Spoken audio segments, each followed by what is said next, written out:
ನಮಸ್ಕಾರ, ನೀವು ನೋಡ್ತಾ ಇದ್ದೀರಾ ಏಷ್ಯಾನೆಟ್ ಸುವರ್ಣ ನ್ಯೂಸ್. ನಾನು ಅಜಿತ್ ಹನುಮಕ್ಕನವರ್. ಈಗ ಈ ವಾರದ ನ್ಯೂಸ್ ಅವರ್ ಸ್ಪೆಷಲ್. ಇನ್ನೇನು ಬೆಳಗಾವಿ ಅಧಿವೇಶನ ಶುರುವಾಗ್ತಾ ಇದೆ. ಸರ್ಕಾರದ ವಿರುದ್ಧ ಅನೇಕ ವಿಷಯಗಳನ್ನೆತ್ಕೊಂಡು ಹೋರಾಟ ನಡೆಸಿ ಜನಾಭಿಪ್ರಾಯ ರೂಪಿಸುವುದಕ್ಕೆ ವಿಪಕ್ಷಗಳು ಸಿದ್ಧವಾಗಿದ್ದಾವೆ ಅನ್ನುವ ಮಾಹಿತಿ.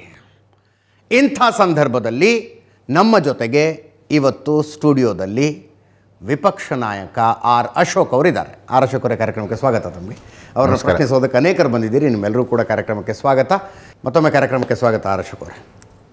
ರಾಜ್ಯ ಸುಭಿಕ್ಷವಾಗಿದೆ, ಎಲ್ಲ ಚೆನ್ನಾಗಿ ನಡ್ಕೊಂಡು ಹೋಗ್ತಿದೆ. ಜೋಡೆತ್ತಿನ ರೀತಿಯಲ್ಲಿ ಮುಖ್ಯಮಂತ್ರಿಗಳು ಉಪಮುಖ್ಯಮಂತ್ರಿಗಳು ಹೊಂದಾಣಿಕೆಯ ಆಡಳಿತ ನಡೆಸ್ತಾ ಇದ್ದಾರೆ. ಇಂಥ ಟೈಮ್ನಲ್ಲಿ ಹೋರಾಟ ಮಾಡೋದಕ್ಕೆ ಏನು ವಿಷಯ ಇದೆ ವಿಪಕ್ಷಗಳಿಗೆ ಅನ್ನೋದು ನನ್ನ ಮೊದಲ ಪ್ರಶ್ನೆ.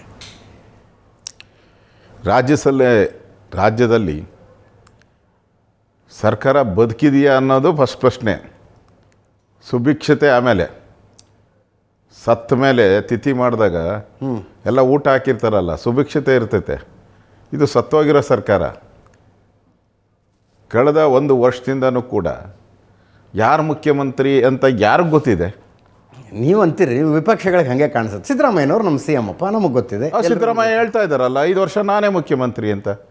ಡಿ ಕೆ ಶಿವಕುಮಾರ್ ಹೇಳ್ತಾ ಇದ್ದಾರಲ್ಲ, ಇಂಗ್ಲೀಷ್ ಚಾನಲ್ಗೆ ಬೈಟ್ ಕೊಟ್ಟಿದ್ದಾರಲ್ಲ. 6 ಜನದ ಮಧ್ಯೆ ತೀರ್ಮಾನ ಆಗಿದೆ, ಅಗ್ರಿಮೆಂಟ್ ಆಗಿದೆ. ಅವ್ರ ಎಮ್ ಎಲ್ ಎಗಳಕ್ಕೆ ನಾನು ಹೇಳ್ತಾ ಇಲ್ಲ. ಬಿ ಜೆ ಪಿ ಹೇಳಿದ್ರೆ ಬಿ ಜೆ ಪಿಯವರು ಸೃಷ್ಟಿ ಮಾಡ್ತೀರಾ ಅಂತ. ಕಾಂಗ್ರೆಸ್ ಎಮ್ ಎಲ್ ಎ ಹೇಳ್ತಾ ಇದ್ದಾರೆ, ರಾಮನಗರದ ಎಮ್ ಎಲ್ ಎ ಹೇಳ್ತಾ ಇದ್ದಾರಲ್ಲ, ಕೂಲಿ ಕೊಡಿ. ನಾನು ಹೇಳ್ಕೊಟ್ಟಿದ್ನ ರಾಮನಗರದ ಎಮ್ ಎಲ್ ಎಗೆ, ಕಾಂಗ್ರೆಸ್ ಎಮ್ ಎಲ್ ಎಗೆ ಕೂಲಿ ಕೊಡಿ ಅಂತ ಕೇಳ್ತಾ ಇದ್ದಾರೆ. ದಾವಣಗೆರೆ ಎಮ್ ಎಲ್ ಎ ಹೇಳ್ತಾ ಇದ್ದಾರೆ ಕಾಂಗ್ರೆಸ್ ಅವರು, ಡಿ ಕೆ ಶಿವಕುಮಾರ್ ಮುಖ್ಯಮಂತ್ರಿ ಆಗ್ತಾರೆ ಅಂತೇಳಿ. ಚನ್ನಗಿರಿ ಎಮ್ ಎಲ್ ಎ, ನೀವು ಚನ್ನಗಿರಿ, ದಾವಣಗೆರೆ ಜಿಲ್ಲೆ. ಮತ್ತು ಖರ್ಗೆ ಅವರು ಹೇಳ್ತಾರೆ, ನಾನು ಭಾಳ ಬೇಸರ ಆಗೋಟಿದೆ, ಬೆಂಗಳೂರು ಬಂದು ಮಾಧ್ಯಮನ ಎದುರಿಸೋಕ್ಕೆ ಬೇಸರ ಆಗಿದೆ ಅಂತ ಹೇಳ್ತಾರೆ. ಅಂದರೆ ಇವೆಲ್ಲ ಸುಳ್ಳ? ಸರ್ಕಾರ ಒಂದು ಒಗ್ಗಟ್ಟಿನ ಪ್ರಯತ್ನ, ನೀವು ಹೇಳ್ದಲ್ಲ ಜೋಡೆತ್ತು ಅಂತಂದರೆ, ಜೋಡೆತ್ತು ಇಡ್ಲಿ ಸಾಂಬಾರು ತಿಂದುಬಿಟ್ರೆ ಹೋಗಿ ಮನೆಯಲ್ಲಿ ಯಾರ್ದೋ ಮನೆಯಲ್ಲಿ, ಸಿದ್ದರಾಮಯ್ಯನವ್ರ ಮನೆಯಲ್ಲೋ ಅಥವಾ ಡಿ ಕೆ ಶಿವಕುಮಾರ್ ಮನೆಯಲ್ಲೋ ನಾಟಿ ಕೋಳಿ ತಿಂದುಬಿಟ್ರೆ ಒಂದಾಗಲ್ಲ. ಇಡ್ಲಿ ಸಾಂಬಾರು ಒಂದಾಗ್ಬೋದು, ನಿಮ್ಮ ಮನಸ್ಸುಗಳು ಒಂದಾಗಿದೆಯಾ? ಡಿ ಕೆ ಶಿವಕುಮಾರ್ ಅವರು ಮತ್ತು ಸಿದ್ದರಾಮಯ್ಯ ಕಣ್ಣಲ್ಲಿ ಕಣ್ಣಿಟ್ಟು ಒಬ್ಬರು ನೋಡಿ ಮಾತಾಡಿಸೋ ಅಂಥ ಸ್ಥಿತಿಯಲ್ಲಿ ಇವತ್ತು ಇದೆಯಾ ರಾಜ್ಯ? ಯಾಕೆ ಮಾಡಬೇಕಾಯ್ತು ಸಭೆ? ವಿರೋಧ ಪಕ್ಷನ ಎದುರಿಸೋಕ್ಕೆ ಸಭೆ ಯಾಕೆ ಮಾಡಬೇಕಾಯ್ತು? ಕ್ಯಾಬಿನೆಟ್ ಯಾಕೆ ಮಾಡಬೇಕಾಯಿತು? ಒಗ್ಗಟ್ಟಾಗಿ ಎದುರಿಸೋಣ ಬಿ ಜೆ ಪಿಯವ್ರನ್ನ ಹೇಗೆ ಬೇಕಾಗಿತ್ತು? ನಿಮ್ಮಲ್ಲಿ ಒಗ್ಗಟ್ಟಿಲ್ಲ, ಅದಕ್ಕೋಸ್ಕರ ಇವತ್ತು ಒಗ್ಗಟ್ಟು ತೋರಿಸೋವಂಥ ತೋರಿಕೆಯ ಪ್ರಯತ್ನವನ್ನು ಮಾಡ್ತಾಯಿದ್ದೀರಿ. ಇಷ್ಟು ದಿವಸದಲ್ಲಿ ಡಿ ಕೆ ಶಿವಕುಮಾರ್ ಅವರು ಆಡಿದ ಮಾತುಗಳನ್ನು ನೋಡಿ, ಒಂದು ಸಲನಾದರೂ ನಾನು ಮುಖ್ಯಮಂತ್ರಿ ಆಗಬೇಕು, ಅರ್ಧಕ್ಕೆ ಸಿದ್ದರಾಮಯ್ಯನವ್ರು ಕೆಳಗೆ ಎಲ್ಲರೂ ಹೇಳ್ತಾರೆ. ಅವರು we have some understanding, I am waiting for that day ಅಂತ ಒಂದು ಇಂಗ್ಲೀಷ್ ಚಾನಲ್ಗೆ ಹೇಳಿದ್ದು ಬಿಟ್ಟರೆ, ಅದು ಏನು ಅಂಡರ್ಸ್ಟ್ಯಾಂಡಿಂಗೋ ಗೊತ್ತಿಲ್ಲ. ಅದು ಅಷ್ಟು ಹೇಳಿದ್ದು ಬಿಟ್ಟರೆ, ಡಿ ಕೆ ಶಿವಕುಮಾರ್ ಅವರು ನನ್ನ ನಿಷ್ಠೆ, ನಮ್ಮ ನಾಯಕರು ಸಿದ್ದರಾಮಯ್ಯನವರು ಅನ್ನೋ ಥರನೇ ಇದ್ದಾರೆ. ಅವರೆಲ್ಲ ಮಾತಾಡಿದ್ದಾರೆ. ನಾನು ಅಸೆಂಬ್ಲಿಯಲ್ಲೇ ಕೇಳಿದ್ನಲ್ಲ, ಮುಂದಿನ ಬಡ್ಜೆಟ್ ಯಾರು ಮಂಡನೆ ಮಾಡ್ತಾರೆ ಅಂತ ಹೇಳಿದೆ, ಕಾಂಗ್ರೆಸ್ ಪಾರ್ಟಿ ಅಂತ. ಸಿದ್ದರಾಮಯ್ಯ ಅಂತ ಯಾಕೆ ಹೇಳಲಿಲ್ಲ? ಹೇಳ್ಬೇಕಾಯ್ತಲ್ಲ ಡಿ ಕೆ ಶಿವಕುಮಾರ್ ಅವರು, ಇದುವರೆಗೂ ಹೇಳಿಲ್ಲಲ್ಲ. ಮತ್ತು ನಾನು ಆಗಲ್ಲ ಮುಖ್ಯಮಂತ್ರಿ, ಸಿದ್ದರಾಮಯ್ಯನವರೇ 5 ವರ್ಷ ಅಂತ ಕಾಂಗ್ರೆಸ್ ಅಧ್ಯಕ್ಷರು ಹೇಳಿ, ಒಂದು ಮಾತು ಹೇಳಿ, ನಾವು ಪ್ರಶ್ನೆನೇ ಮಾಡಲ್ಲ. ಇವತ್ತಿಂದ ಈ ಕ್ಷಣದಿಂದ ಡಿ ಕೆ ಶಿವಕುಮಾರ್ 5 ವರ್ಷ ಸಿದ್ದರಾಮಯ್ಯನವರೇ ಮುಖ್ಯಮಂತ್ರಿ ಅಂತ ಹೇಳಿ, ಖರ್ಗೆ ಅವರು ಹೇಳಿ, ರಾಹುಲ್ ಗಾಂಧಿ ಹೇಳಿ, ಯಾರು ಹೇಳಲ್ಲ. ಸಿದ್ದರಾಮಯ್ಯ ಒಬ್ಬರು ಮಾತ್ರ ಎಲ್ಲೋದ್ರು ನಾನೇ ಅವ್ರನ್ನ ಅವರೇ ಹೇಳ್ಕೊಂತ ಇದ್ದಾರೆ. ನಾನೇ ಹೇಳಬೇಕಾಗಿರೋರು ಯಾರು? ಕಾಂಗ್ರೆಸ್ ಅಧ್ಯಕ್ಷರು ಹೇಳಬೇಕು. ಎಲ್ಲಾದರೂ ಹೇಳಿದಾರಾ? ಆಯಿತು, ಒಪ್ಕೊಳ್ಳೋಣ ಸರ್. ಪಕ್ಷದಲ್ಲಿ ಒಂದಷ್ಟು ಗೊಂದಲಗಳು ಇದ್ದಾವೆ. ಆಡಳಿತ ಪಕ್ಷದಲ್ಲಿ ಸರ್ಕಾರದ ಮೇಲೆ ಅದರ ಇಂಪ್ಯಾಕ್ಟ್ ಏನಾಗಿದೆ ಹೇಳಿ ನೀವು? ಗ್ಯಾರಂಟಿ ಯೋಜನೆಗಳು ಚೆಂದಾಗಿ ನಡ್ಕೊಂಡು ಹೋಗ್ತಾ ಇದ್ದಾವೆ, ಆಡಳಿತ ನಡ್ಕೊಂಡು ಹೋಗ್ತಿದೆ. ಹೌದು, ಅವ್ರವ್ರ ಮಧ್ಯದಲ್ಲಿ ಒಂದೇನೋ ನಾಯಕತ್ವ ಬದಲಾವಣೆ ಗೊಂದಲಗಳಿದ್ದಾವಪ್ಪ. ಆಡಳಿತಕ್ಕೆ ಏನು ಸಮಸ್ಯೆ ಆಗಿದೆ? ಆಡಳಿತನ ಇದ್ದರೆ ತಾನೇ ನೀವು ಆಡಳಿತ ಅಂತ ಹೇಳಬೇಕು. ಯಾಕೆ?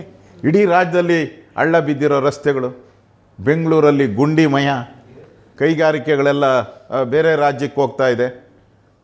ಏನು ಬೇಲಿನೇ ಎದ್ದು ಹೊಲ ಮೇಯ್ತಾ ಇದೆ, ನೀವು ಆಡಳಿತ ಇದೆ ಅಂತ ಹೇಳ್ತಾ ಇರ್ತೀರಲ್ಲ.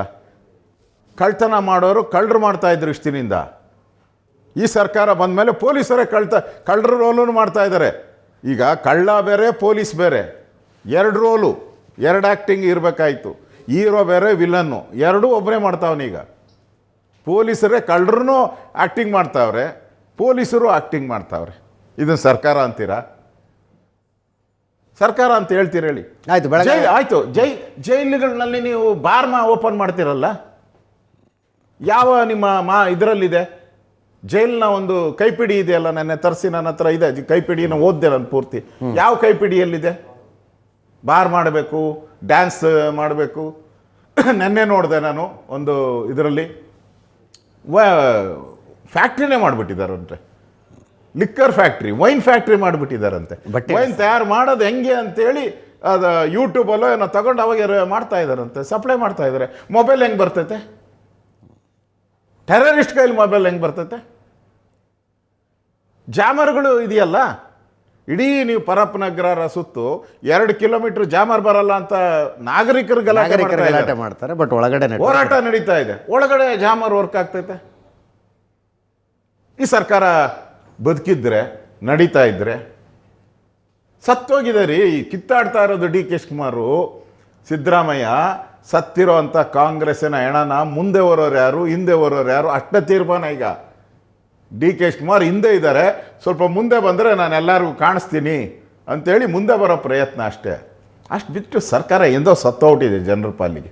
2013ರಿಂದ 2018 ತನಕದ ಕಾಂಗ್ರೆಸ್ ಸರ್ಕಾರವನ್ನು ನೋಡಿದ್ರಿ. ಆ ಟೈಮ್ನಲ್ಲಿ ನಿಮ್ಗೆ ಹೋರಾಟ ಮಾಡೋದಕ್ಕೊಂದು ಸ್ವಲ್ಪ ವಿಷಯಗಳು ಕಡಿಮೆ ಇದ್ದು, ಈ ಸಲ ತುಂಬ ಜಾಸ್ತಿ ಇದ್ದಾವೆ ಅಂತ ಅನ್ನಿಸ್ತಿದ್ಯಾ? ಜಾಸ್ತಿ ಇದೆಯಂತಲ್ಲ, ನಮ್ಮ ಕೈಲಿ ಮಾಡೋಕ್ಕಾಗ್ತಾಯಿಲ್ಲ, ಅಷ್ಟು ತುಂಬ ಜಾಮ್ ಆಗೋಗ್ಬಿಟ್ಟಿದೆ.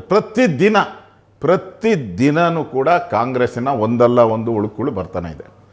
ಇವತ್ತು ನೋಟಿಸ್ ಕೊಟ್ಟಿದ್ದಾರೆ, ಮಂಗಳೂರಲ್ಲಿ ಡಿ ಕೆ ಅಂತ ಕೂಗಿದ್ದಾರೆ, ಮುಖ್ಯಮಂತ್ರಿ ಡಿ ಕೆ ಆಗಬೇಕು ಅಂತ ಕೂಗಿದ್ದಾರೆ. ಅವ್ರಿಗೆಲ್ಲ ನೋಟಿಸ್ ಸರ್ವ್ ಮಾಡಿದ್ದಾರೆ. ನಾವು ಸರ್ವ್ ಮಾಡಿರೋದು ಕಾಂಗ್ರೆಸ್ ಪಾರ್ಟಿ. ಯಾಕೆ ಮಾಡಬೇಕಾಗಿತ್ತು? ಮೊನ್ನೆ ಮಂಗಳೂರಲ್ಲಿ ಅಹಿಂದ ಸಭೆ ಆಗಿದೆ, ನಮ್ಮನ್ನು ಯಾರು ಕರೆದೇ ಇಲ್ಲ ಅಹಿಂದದವ್ರನ್ನ ಅಂತೇಳಿ ಅಲ್ಲಿ ದೊಡ್ಡ ಗಲಾಟೆ ಆಗಿದೆ ಡಿ ಕೆ ಶಿವಕುಮಾರ್ ಆ್ಯಂಡ್ ಪಾರ್ಟಿಯವ್ರದ್ದು. ಇದೆಲ್ಲ ನಾವು ಸೃಷ್ಟಿ ಮಾಡಿಲ್ಲ. ಒಂದು ಕಡೆ ಪಾರ್ಟಿಯಲ್ಲಿ ಗೊಂದಲ ಇದೆ, ಸರ್ಕಾರದಲ್ಲಾದರೂ ಗೊಂದಲ ಇರಬಾರ್ದಾಯಿತು, ಒಗ್ಗಟ್ಟನ್ನು ಪ್ರದರ್ಶನ ಮಾಡಬೇಕಾಯಿತು. ಮಂತ್ರಿಗಳು ಡಿವೈಡ್ ಆಗಿದ್ದಾರೆ, MLAಗಳು ಡಿವೈಡ್ ಆಗಿದ್ದಾರೆ. ಅಂದರೆ ಇಡೀ ಸರ್ಕಾರ ಒಂಥರ ಗೊಂದಲ, ನಾಯಕತ್ವ ಇಲ್ಲದೆ ಇರತಕ್ಕಂಥ ವಿಧಾನಸಭಾ ಅಧಿವೇಶನದಲ್ಲಿ ಒಗ್ಗಟ್ಟಿಲ್ಲದೆ ಇರತಕ್ಕಂಥ ವಿಧಾನಸಭಾ ಅಧಿವೇಶನವನ್ನು ನಾವು ನೋಡ್ತಾ ಇದ್ದೀರಿ. ಕಾಂಗ್ರೆಸ್ ಪಾರ್ಟಿಯಲ್ಲಿ, ಸರ್ಕಾರದಲ್ಲಿ ಒಗ್ಗಟ್ಟಿರುವಂಥ BJP ಮತ್ತು JDSನ ಹೋರಾಟವನ್ನು ನೋಡ್ತಾ ಇದ್ದೀವಿ. ದಯವಿಟ್ಟು ನಿಮ್ಮಲ್ಲಿ ಒಗ್ಗಟ್ಟಿದೆ ಅಂತ ಹೇಳ್ಬಿಡಿ. BJP JDS ಒಗ್ಗಟ್ಟಿದೆ. BJP JDS ಒಗ್ಗಟ್ಟಿದೆ. BJP ಒಳಗಿನ ಬಿಕ್ಕಟ್ಟು, JDS ಒಳಗಿನ ಬಿಕ್ಕಟ್ಟು. ಓಕೆ, ಅದ್ರ ಬಗ್ಗೆ JDSನವ್ರ ಜೊತೆಗೆ ಮಾತಾಡೋಣ. BJP ಒಳಗಿನ ಬಿಕ್ಕಟ್ಟು, ಎರಡೂ ಪಾರ್ಟಿಯ ಹೋರಾಟ ನಾನು ಹೇಳಿದ್ದು, ಎರಡೂ ಪಾರ್ಟಿಯ ಹೋರಾಟನ ನಾನು ಹೇಳಿದ್ದೀನಿ. BJP JDS. ಓಕೆ, BJPದ ಇಂಡಿವಿಜುವಲ್ ಬಂದರೆ ಮಾತಾಡ್ತೀನಿ. ಈಗ ನಾವು BJP ಮತ್ತು JDS ಹೋರಾಟ ವಿಧಾನಸಭೆಯಲ್ಲಿ ನಾವು ಮಾಡ್ತೀರಿ. ಅದಕ್ಕೋಸ್ಕರ ಸಮನ್ವಯ ಸಭೆನೂ ಮಾಡಿದಿರಿ, ಹೋರಾಟವನ್ನು ಫಿಕ್ಸ್ ಮಾಡಿದ್ದೀರಿ. ನಿಮ್ಮ ಹೋರಾಟಗಳ ಲಾಜಿಕಲ್ ಎಂಡಿಗೆ ಹೋಗ್ತಿಲ್ಲ. ಯಾವುದು ಹೋಗಿಲ್ಲ. ಮೂಢ ಹಗರಣದಲ್ಲಿ 14 ಸೈಟು ಹೆಂಗೆ ವಾಪಸ್ ಕೊಟ್ಟರು? ಹೋರಾಟ ತಾರ್ಕಿಕ ಅಂತ್ಯಕ್ಕೆ ಕೊಡಲಿಲ್ಲ ಅಂದರೆ ಕೋರ್ಟ್ಗೆ ಹೋರಾಟ ಇನ್ನೂ ನಡೀತಾ ಇದೆ ಅಲ್ಲ, ಇನ್ನೂ ತನಿಖೆ ನಡೀತಾ ಇದೆ. ವಾಲ್ಮೀಕಿ ಹಗರಣದಲ್ಲಿ ಮಂತ್ರಿ ರಾಜೀನಾಮೆ ಕೊಟ್ಟನಲ್ಲ, ಜೈಲಿಗೆ ಹೋದ್ನಲ್ಲ, ನಮ್ಮ ಹೋರಾಟದ ಫಲದಿಂದ ತಾನೇ ಹೋಗಿರೋದು. ಇವೆಲ್ಲ ತಾರ್ಕಿಕ ಅಂತ್ಯ ಮಾಡಿಲ್ಲ ಅಂದಿದ್ರೆ ರಾಜೀನಾಮೆ ಯಾರು ಕೊಡ್ತಾ ಇದ್ರು? ನೀವು ಮುಖ್ಯಮಂತ್ರಿ ಸ್ಥಾನದಿಂದ ಸಿದ್ದರಾಮಯ್ಯವ್ರನ್ನ ಕೆಳಗಿಳಿಸಬೇಕು ಅನ್ನೋ ಲೆವೆಲಿನ ತನಕ ಆಗ್ರಹ ವ್ಯಕ್ತಪಡಿಸಿದ್ರಿ ಮೂಡಾ ಕೇಸ್ನಲ್ಲಿ. ನೋಡಿ, ಕಾಂಗ್ರೆಸ್ ಸಿದ್ದರಾಮಯ್ಯವ್ರು ಸೇಫ್ ಆದರು. ಈಗ ನಾಗೇಂದ್ರ ಅವ್ರು ಇನ್ನೇನು ಕ್ಯಾಬಿನೆಟ್ ರೀಶಫಲ್ ಆದರೂ ವಾಪಸ್ ತಗೊಳ್ತೀವಿ ಅವ್ರನ್ನ ಅಂತ ಬಹುಶಃ ಸಿದ್ದರಾಮಯ್ಯನವರು ಹೇಳಿದ್ದಾರೆ ಅಂತ ಅನ್ಸುತ್ತೆ. ನೋಡಿ, ಒಂದು ರೀತಿ ಮಾನ್ಗೆಟ್ಟಂತ ಕಾಂಗ್ರೆಸ್ ಪಾರ್ಟಿ ಸರ್ಕಾರ. ನಮ್ಮ ಪಾರ್ಟಿಯಲ್ಲಿ ಆದರೆ ಏನಾನೋ ಒಂದು ತನಿಖೆ, CBI ತನಿಖೆ ಅಂದರೆ ಇಮಿಡಿಯೇಟ್ ರಿಸೈನ್ ಮಾಡು ಅಂತಾರೆ. ಕಾಂಗ್ರೆಸ್ ಪಾರ್ಟಿಯಲ್ಲಿ ಆ ಸಿಸ್ಟಮೇ ಇಲ್ಲ. ನೀನು CBI ಎಲ್ಲ ED ಎಲ್ಲ ಯಾವ ತನಿಖೆ ಆದ್ರೂ ಕೂಡ ಅವರಲ್ಲಿ ಏನು ಕೇರೆ ಮಾಡಲ್ಲ. ಯಾರು ಕೇಂದ್ರದಲ್ಲಿ ನಿಮ್ಮ ಸರ್ಕಾರ ಮಾಡಲ್ಲ. ಕೇಂದ್ರದಲ್ಲಿ ನಿಮ್ಮ ಸರ್ಕಾರ ಇರೋ ತನಕ ನಿಮ್ಮವ್ರ ಮೇಲೆ ಏನು CBI ED ಅವರೆಲ್ಲ ಬರಲ್ಲ ಬಿಡಿ. ಯಾಕಿಂದೆ ಕಾಂಗ್ರೆಸ್ ಇದ್ರಲ್ಲ. ಅಲ್ಲ, ಈ ದೇಶನ 75 ವರ್ಷದ ಮೇಲೆ ಆಯ್ತಲ್ಲ ಸ್ವಾತಂತ್ರ್ಯ ಬಂದು. BJP ಎಷ್ಟು ವರ್ಷ ಇದೆ? 15 ವರ್ಷ, 20 ವರ್ಷ. ಇನ್ನು ಉಳಿದ 60 ವರ್ಷ ನೀವೇ ರೂಲ್ ಮಾಡಿದ್ರಲ್ಲ. ಆವಾಗ CBIನ ನೀವು ಭಾಳ ಚೆಂದಾಗಿ ನಡೆಸ್ಕೊಂಡಿದ್ದೀರಾ. EDನ ಏನು ವಿರೋಧ ಪಕ್ಷದ ಮನೇಲಿ ಕೂತಿರ್ಸಿದ್ದೀರ ನೀವು? ಅವಾಗ ಯಾರ್ಯಾರನ್ನ ಜೈಲಿಗೆ ಹಾಕಿದ್ರಿ? ಅದನ್ನು ಹೇಳ್ಬೇಕಲ್ಲ ನೀವು. ನೀವು ಸತ್ಯ ಹರಿಶ್ಚಂದ್ರಾಗಿ ನಾವು ED CBI ಎಲ್ಲವನ್ನ ಹಿಂಗೆ ಮಾಡಿದ್ದೀರಿ ಅಂತ ಹೇಳಿದ್ರೆ ಎಷ್ಟು ಸರ್ಕಾರನ ವಜಾ ಮಾಡಿದ್ದಾರೆ? ಮೋದಿಯವರು ಎಷ್ಟು ಸರ್ಕಾರನ ವಜಾ ಮಾಡಿದ್ದಾರೆ? ಓಕೆ, ಸಂವಿಧಾನ ಪುಸ್ತಕ ಇಟ್ಕೊಂಡು ಏನು ನೋಡಿದ್ದೆ, ಓದಿದ್ದೆ. ಎಷ್ಟು ವಜಾ ಮಾಡಿದ್ದೀರಾ? ಇಂದಿರಾ ಗಾಂಧಿಯವರು, ನೆಹರು ಅವರು, ಎಲ್ಲ ಸರ್ಕಾರನ, ವಿರೋಧ ಪಕ್ಷದ ಎಲ್ಲ ಸರ್ಕಾರನ ವಜಾ ಮಾಡಿದ್ರಲ್ಲ. ಮೋದಿಯವರು ಯಾವ ಸರ್ಕಾರ ವಜಾ ಮಾಡೋರು ಹೇಳಿ ತೋರಿಸಿ. ಏನಾದ್ರು ಅಜೆಂಡಾ ಇದೆಯಾ? ಏನೋ ಹೋರಾಟ ನಂಬರ್ 1, 2, 3 ಇಂಥದ್ದು ದೊಡ್ಡ ಸಮಸ್ಯೆ ಇದೆ ರಾಜ್ಯದಲ್ಲಿ, ಬೆಳಗಾವಿ ಅಧಿವೇಶನದಲ್ಲಿ ಹೋರಾಟ ನಾವು ಕೈಗೆತ್ಕೊಳ್ತೀವಿ. ಕಬ್ಬು ಬೆಳೆಗಾರರ ಬಗ್ಗೆ ಮಾತಾಡ್ತಿದ್ದೀರಿ, ಗೋವಿನ ಜೋಳ ಬೆಳೆಗಾರರ ಬಗ್ಗೆ ಮಾತಾಡ್ತಿದ್ದೀರಿ. ಒಂದು ಆ್ಯಕ್ಷನ್ ಪ್ಲ್ಯಾನ್ ಇದೆಯಾ ವಿರೋಧ ಪಕ್ಷಕ್ಕೆ? ಪೂರ್ತಿ ಆ್ಯಕ್ಷನ್ ಪ್ಲ್ಯಾನನ್ನು ರೆಡಿ ಮಾಡಿದ್ದೀರಿ ನಮ್ಮ ಸಮನ್ವಯ ಸಮಿತಿ. ಪ್ರತಿ ಬಾರಿನೂ ಬೆಳಗಾವಿಯಲ್ಲಿ ಅಧಿವೇಶನ ಆದಾಗ ಸರ್ಕಾರ ಏನು ಮಾಡುತ್ತೆ, ಕೊನೆಯ 3 ದಿನಗಳನ್ನು ಉತ್ತರ ಕರ್ನಾಟಕದ ಚರ್ಚೆಗೆ ಇಡ್ತಾರೆ. ಕೊನೆಯ ದಿನ ಭಾಷಣ ಮಾಡ್ತಾರೆ, ಗಂಟು ಮುಟ್ಟೆ ಕಟ್ಕೊಂಡು ಓಡೋಗ್ಬಿಡ್ತಾರೆ. ನಾವು ಕೇಳೋಕ್ಕೂ ಆಗಲ್ಲ, ಸಮಯನೂ ಇರಲ್ಲ. 21 ಕೋಟಿ ಅಂತ ಈ ಸಲ ಅಧಿವೇಶನದ ಖರ್ಚು. ಅದೇನಾದ್ರು ಔಟ್ಕಮ್ ಬರಲಿ ಅಂತ ಕಾಯ್ತು. ಅದಕ್ಕೆ ನಾವೇನು ಮಾಡ್ತಾ ಇದ್ದೀರಿ, ನಾನೇ ಈ ಬಾರಿ ಉತ್ತರ ಕರ್ನಾಟಕದ ಚರ್ಚೆ, ಉತ್ತರ ಕರ್ನಾಟಕ ಆಗಿರೋ ಅನ್ಯಾಯ ಮತ್ತು ಉತ್ತರ ಕರ್ನಾಟಕ ಸಪ್ರೇಟ್ ಆಗಬೇಕು ಅನ್ನೋ ಕೂಗು ಏನು ಬರ್ತಾ ಇದೆ, ಇದ್ರ ಬಗ್ಗೆ ಮೊದಲೇ ಅಧಿವೇಶನದ ಮೊದಲ ದಿನವೇ ಚರ್ಚೆ ಆಗಬೇಕು. ನಾನು ಅದಕ್ಕೆ ಪಟ್ಟಿಡಿದು ನಿಲುವಳಿ ಸೂಚನೆ ಮುಖಾಂತರ ಆದ್ರೂ ಬರುತ್ತೋ ಬಿಡುತ್ತೋ ಆಮೇಲೆ ಪ್ರಶ್ನೆ ತಂದು ಮೊದಲ ದಿನವೇ ಉತ್ತರ ಕರ್ನಾಟಕದ ಚರ್ಚೆ ಆಗಬೇಕು. ಅನ್ಯಾಯ ಏನಾಗಿದೆ, ಅಕ್ರಮ ಏನಾಗಿದೆ, ಇವೆಲ್ಲವನ್ನು ನಾವು ಹೇಳ್ತೀರಿ ಸರ್ಕಾರಕ್ಕೆ. ಸರ್ಕಾರ ಇಮಿಡಿಯೇಟಾಗಿ ಉತ್ತರ ಕೊಡಬೇಕು, ಮೊದಲನೇದು. ಎರಡನೇದು ಭಾಳ ಪ್ರಮುಖವಾಗಿ ಲಾಂಡ್ ಆರ್ಡರ್, ಜೈಲುಗಳು ಭಾರಾಗಿರುವಂಥದ್ದು. ಪೊಲೀಸರೇ ಕಮಿಷನರ್ ಆಫೀಸ್ ಹತ್ರ, ಕಮಿಷನರ್ ಅಂದರೆ ಸೇಫ್ಟಿ, ಪೊಲೀಸ್ ಕಮಿಷನರ್ ಅಂದರೆ ನಮಗೆ ಸೇಫ್ಟಿಯೆಸ್ಟ್ ಪ್ಲೇಸ್ ಅಂದರೆ ಅಲ್ಲಿ ಹೋಗಿ ನಾವು ನಿಂತ್ಕೊಂಡ್ಬಿಡ್ಬೋದು. ಇಲ್ಲಿ ಏನೂ ಆಗಲ್ಲಪ್ಪ, ಇಲ್ಲಿ ಧರ್ಮ, ಇಲ್ಲಿ ನ್ಯಾಯ, ಧರ್ಮ, ರಕ್ಷಣೆ. ಪೊಲೀಸ್ ಅಂದರೆ ಅದೇನೋ ಸಿನಿಮಾದಲ್ಲಿ ಬಂದಿತ್ತಲ್ಲ, ಸಾಯಿ ಕುಮಾರ್ ಡೈಲಾಗ್, ಪೊಲೀಸ್ ಅಂದರೆ ಅಂತ ಅಂದು ಅಲ್ಲೇ 7 ಲಕ್ಷ ಕಳ್ತನ ಮಾಡ್ತಾನೆ ಪೊಲೀಸು. ದರೋಡೆ ಹೇಳ್ಕೊಟ್ಟಿದ್ದು ಅಲ್ಲ, 7 ಲಕ್ಷ ಇದ್ರದ್ದು. ಓಕೆ ಪೊಲೀಸ್ ಕಮಿಷನರ್ ಆಫೀಸಲ್ಲಿ. ಇಲ್ಲ, ಅದೊಂದು ಜಯನಗರದಲ್ಲಿ ಗೊತ್ತಿರ್ಲಿಕ್ಕಿಲ್ಲ. ಜಯನಗರದಲ್ಲಿ ಆಡಾಗಲೇ 7 ಕೋಟಿ. ಅಲ್ಲೂ ಪೊಲೀಸರು ಯಾರು ಬೇಲಿನೇ ಎದ್ದು ಹೊಲ ಮೇಯೋ ಸ್ಥಿತಿಗೆ ಈ ಸರ್ಕಾರ ಬಂದುಬಿಟ್ರೆ ಎಲ್ಲಿಗೋಗ್ಬೇಕು ಬದುಕಕ್ಕೆ? ಅದು ಮೈಸೂರು ಅನಂತ ಸ್ವಾಮಿ ಅವ್ರದ್ದು ಒಂದು ಹಾಡಿದೆ, ಕೇಳಬೇಕು ನೀವು. ಅದು ದರೆ ಎತ್ತಿ ಉರಿಯುವಾಗ ಬದುಕಲೆಲ್ಲಿ ಹೋಗುವೇನೆ, ಆ ಸ್ಥಿತಿ ಇವತ್ತು ಕರ್ನಾಟಕದಲ್ಲಿ. ಯಾವನು ಕಾವಲು ಕಾಯಬೇಕಾಯಿತೋ ಪೊಲೀಸರು ಅವರೇ ಕಳ್ಳರಾದ ಮೇಲೆ ಇಲ್ಲಿ ಹೆಂಗೆ ಬದುಕೋದು ನಾವು? ನೀವು ಹೋಮ್ ಮಿನಿಸ್ಟ್ರನ್ನ ಬ್ಲೇಮ್ ಮಾಡ್ತಿದ್ದೀರಾ? ಹೋಮ್ ಮಿನಿಸ್ಟ್ರು ಗೊತ್ತಿಲ್ಲ, ನೋಡಿಲ್ಲ, ವರದಿ ತರಿಸ್ಕೊತೀನಿ, ಈ 3 ಪದ ಅವ್ರದ್ದು ಇದೆಯಲ್ಲ, ಅದು ಪರ್ಮನೆಂಟ್. ಅದು ಬಿಟ್ಟು ಅವ್ರು ಮುಂದೆ ಹೋಗಲ್ಲ. ಪಾಪ ನನಗನ್ಸುತ್ತೆ ಅವ್ರಿಗೆ ಇಂಟ್ರೆಸ್ಟ್ ಇದ್ದಂಗಿಲ್ಲ, ಅವ್ರಿಗೆ ಇಲಾಖೆ ಇಂಟ್ರೆಸ್ಟ್ ಇಲ್ಲ, ಬಲವಂತವಾಗಿ ಏರಿರೋದಾರ ಅನಿಸುತ್ತೆ ನನಗೆ. ಅವ್ರು ಇದ್ರ ಬಗ್ಗೆ ತಲೆನೇ ಕೆಡ್ಸ್ಕೊತಾ ಇಲ್ಲ. ನೀವು ಹೋಮ್ ಮಿನಿಸ್ಟರ್ ಆಗಿದ್ದಾಗ ಎಲ್ಲ ಸರಿಗಿತ್ತಾ ಅಶೋಕ್ ಅವರೇ? ನೋಡಿ, ಎಲ್ಲ ಯಾವತ್ತೂ ಸರಿ ಇರಲ್ಲ. ಈಗ ಯಾರೋ ಒಬ್ಬ ಎಕ್ಸಾಮ್ ಬರೀತಾನೆ ಅಂತ ಇಟ್ಕೊಳ್ಳಿ, ಅವ್ನು 100ಕ್ಕೆ 90 ತಗೊಂಡ್ರೆ ಅವ್ನು ಡಿಸ್ಟಿಂಕ್ಷನ್ ಅಂತಾರೆ, 60 ತಗೊಂಡ್ರೆ ಫಸ್ಟ್ ಕ್ಲಾಸ್ ಅಂತಾನೆ, ಹೌದು, 35 ತಗೊಂಡ್ರೆ ಪಾಸ್ ಅಂತಾರೆ, 0 ತಗೊಂಡ್ರೆ ಫೇಲ್ ಅಂತಾನೆ.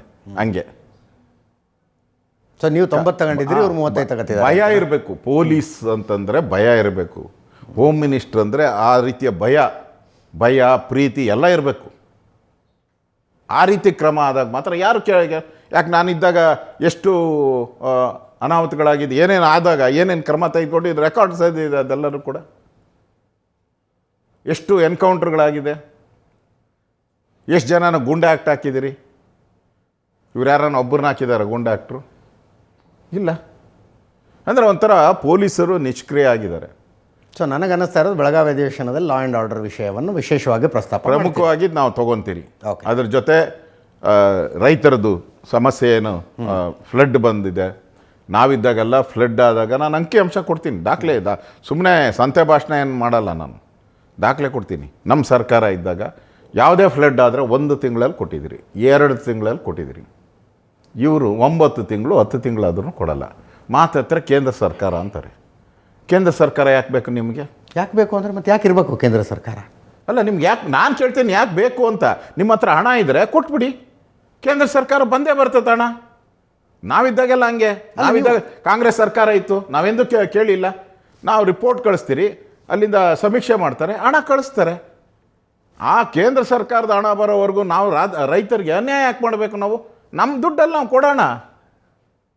ಕೇಂದ್ರ ಸರ್ಕಾರ ಬಂದರೆ ನಮ್ಮ ಖಾತೆಗೆ ತಾನೇ ಜಮಾ ಆಗೋದು ಸರ್ಕಾರಕ್ಕೆ, ರಾಜ್ಯ ಸರ್ಕಾರಕ್ಕೆ. ಅದಕ್ಕೆ ಯಾಕೆ ನೀವು ಪದ್ಧತಿನ ಯಾಕೆ ಚೇಂಜ್ ಮಾಡೋಕ್ಕೆ ಹೋಗ್ತೀರಾ? ಅಲ್ಲಿ ನೀವು ಜವಾಬ್ದಾರಿಯುತ ವಿರೋಧ ಪಕ್ಷವಾಗಿ ಕೇಂದ್ರ ಸರ್ಕಾರದ ಮೇಲೆ ಒಂದು ಒತ್ತಡ ಹಾಕೋದು ತಮ್ಮ ಕೆಲಸ ಅಲ್ವಾ? ಮಾಡಬೇಕಲ್ಲ. ಯಾಕೆ ಒಂದು ಸಂಸದ ಯಾಕೆ ಹೋಗಿ 2.5 ವರ್ಷ ಭೇಟಿಯಾಗಿ ಅಜಿತ್ 2.5 ವರ್ಷ ಆಗೈತೆ. ಎಂದಾದರೂ ಸರ್ವಪಕ್ಷ ಸಭೆನ ಕರ್ಕೊಂಡು ಹೋಗಿದಾರ? ಈ ನೀರಾವರಿ ಯೋಜನೆ ಆಗಿಲ್ಲ, ಮೇಕೆದಾಟ ಆಗಿಲ್ಲ, ಆ ತೆರಿಗೆ ಅನ್ಯಾಯ ವಿಷಯಕ್ಕೆ ಹೋಗಲಿಲ್ಲ. ಜಿ ಎಸ್ ಟಿದು ಒಳ್ಳೆಯ ವಿಚಾರ ಹೇಳಿದ್ರಿ. GSTದು ನಮ್ಮನ್ನು ಕರ್ಕೊಂಡು ಹೋಗೋದು ಬೇಡಪ್ಪ ಅಜಿತ್ ಅವರೇ, ಒಂದು ವರ್ಷ ಬೇಡ, ನಮ್ಮನ್ನು ಕರ್ಕೊಂಡು ಹೋಗೋದು ಬೇಡ. ಪುಣ್ಯಾತ್ಮ ನೀನಾದರೂ ಹೋಗು GST ಸಭೆಗೆ. ಮುಖ್ಯಮಂತ್ರಿ ನೀನೇ ಹೋಗಲ್ಲ. ಹಣ ಬೇಕು, ಇಷ್ಟು ಬೇಕು, ಅನ್ಯಾಯ ಆಗಿದೆ ನಮಗೆ ಅಂತ ಅಂಕಿಅಂಶ ತಗೊಂಡು ಪ್ರೈಮ್ ಮಿನಿಸ್ಟರ್ ಕೂತಿರ್ತಾರೆ ಸಭೆಯಲ್ಲಿ, ಎಲ್ಲ ಮಂತ್ರಿಗಳಿರ್ತಾರೆ, ಎಲ್ಲ ರಾಜ್ಯದ ಮುಖ್ಯಮಂತ್ರಿಗಳಿರ್ತಾರೆ. GST ಮೀಟಿಂಗಲ್ಲಿ ಹೋಗಿ ಹಿಂಗೆ ಅನ್ಯಾಯ ಆಗಿದೆ ಒಂದು ಸರಿ ಹೇಳಿದ್ದೀರಾ ನೀವು? ಕಮಾನ್ ಹೇಳಿ ಒಂದು ಸರಿ. GST ಮೀಟಿಂಗ್ ಹೋಗಕ್ಕೆ ನಿಮಗೆ ಟೈಮ್ ಇಲ್ಲ.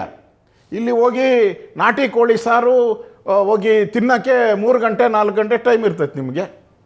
ಅಲ್ಲಿ ಪ್ರಧಾನಮಂತ್ರಿನ ಹೋಗಿ ಕರೆದಾಗ, ಅದು ಇವರೇನು ಅಪಾಯಿಂಟ್ಮೆಂಟ್ ಅಲ್ಲ, ಇನ್ವಿಟೇಷನ್ ಕೊಟ್ಟು ಬಾ ಅಂತ ಹೇಳಿದಾಗೂ ನೀವು ಹೋಗಿಲ್ಲಲ್ಲ. ನಿಮ್ಗೆ ಯಾವ ಅಧಿಕಾರ ಇದೆ? ನಮ್ಮನ್ನು ಕರ್ಕೊಂಡೋಗೋದು ಬಿಡಿ, ನಮ್ಮ ಕರ್ಕೊಂಡೋಗೋದು ಅದು ಕನಸಿನ ಮಾತು. ಅಂದರೆ ನೀವು BJPಯವ್ರು ಯಾವ ಮೈಂಡ್ಸೆಟ್ಟಿಗೆ ಬಂದಿದ್ದೀರಿ ಅಂದರೆ, ಜನ ನಿಮ್ಮನ್ನು ಓಟ್ ಹಾಕಿ ಗೆಲ್ಲಿಸಿದರೆ ಅದು ಏನು ಥರದಿದೆ ನೀವು ತಗೊಂಬನ್ನಿ, ನಾವೇನೇ ಇದ್ದರೂ ತಪ್ಪಾದಾಗ ಟೀಕೆ ಮಾಡೋದಕ್ಕಿದ್ದೀವಿ. ಇಲ್ಲಿ 136 ಜನ ನಿಮಗೆ ಬೆಂಬಲ ಕೊಟ್ಟಿದ್ದಾರೆ.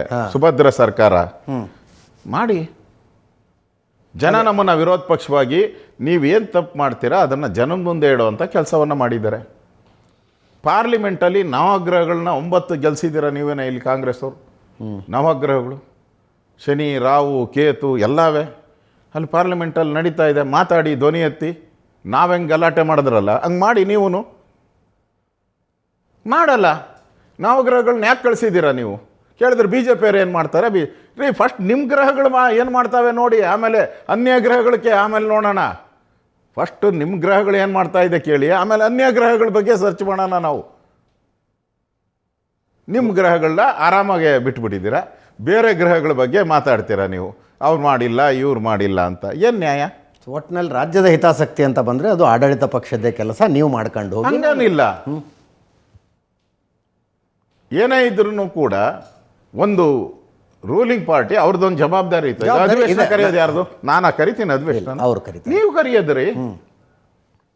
ಅಜೆಂಡಾ ಫಿಕ್ಸ್ ಮಾಡೋರು ನೀವು, ಬಿಲ್ಲುಗಳು ಮಂಡನೆ ಮಾಡೋರು ನೀವು. ನಾವು ನಿಮ್ಮ ಎಲ್ಲ ಅಭಿವೃದ್ಧಿ ಕಾರ್ಯಕ್ಕೆ ನಾವು ಸಹಕಾರ ಕೊಡೋಕೆ ರೆಡಿ ಇದ್ದೀರಿ.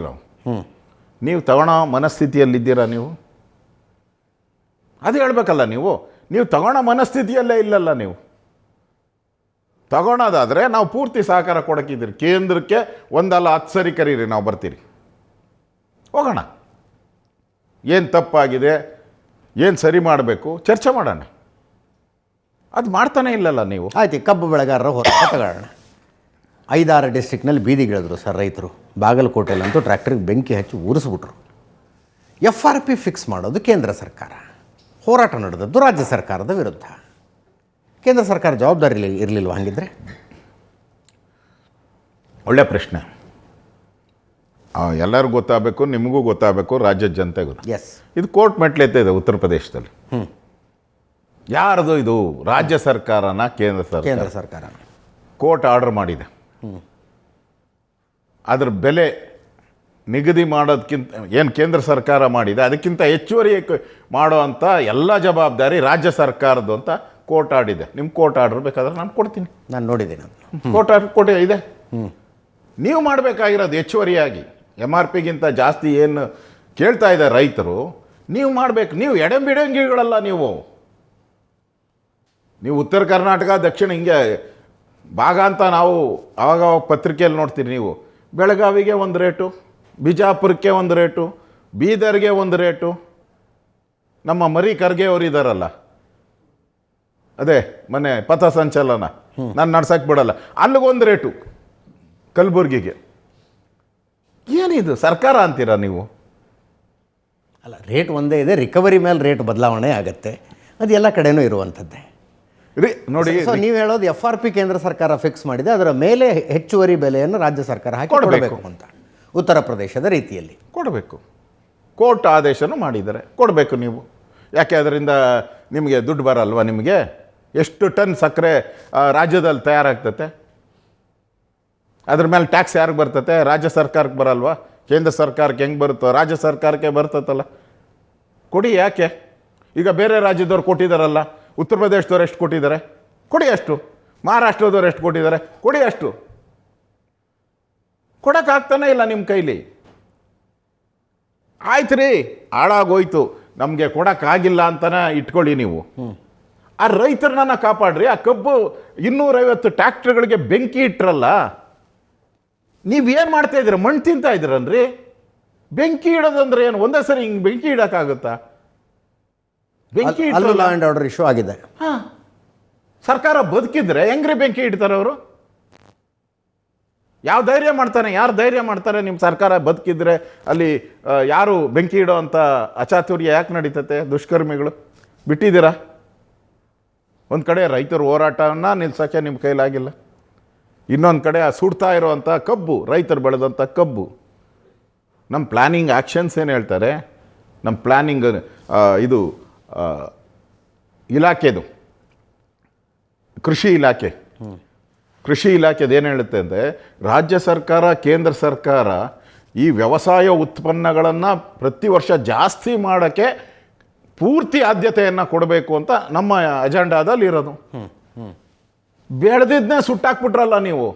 ಆದ್ಯತೆ ಎಲ್ಲೈತೆ ನಿಮ್ಮದು?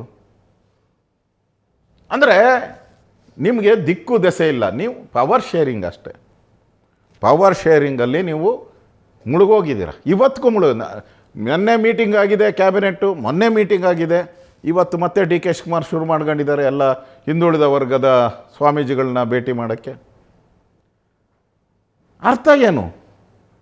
ನೀವು ಹೇಳಿದ್ರಿ DK ಎಂದಾದ್ರೂ ಒಂದಿನ ನಾ ಹೇಳಿದಾರ ಅಂತ ಹೇಳಿದ್ದಾರೆ.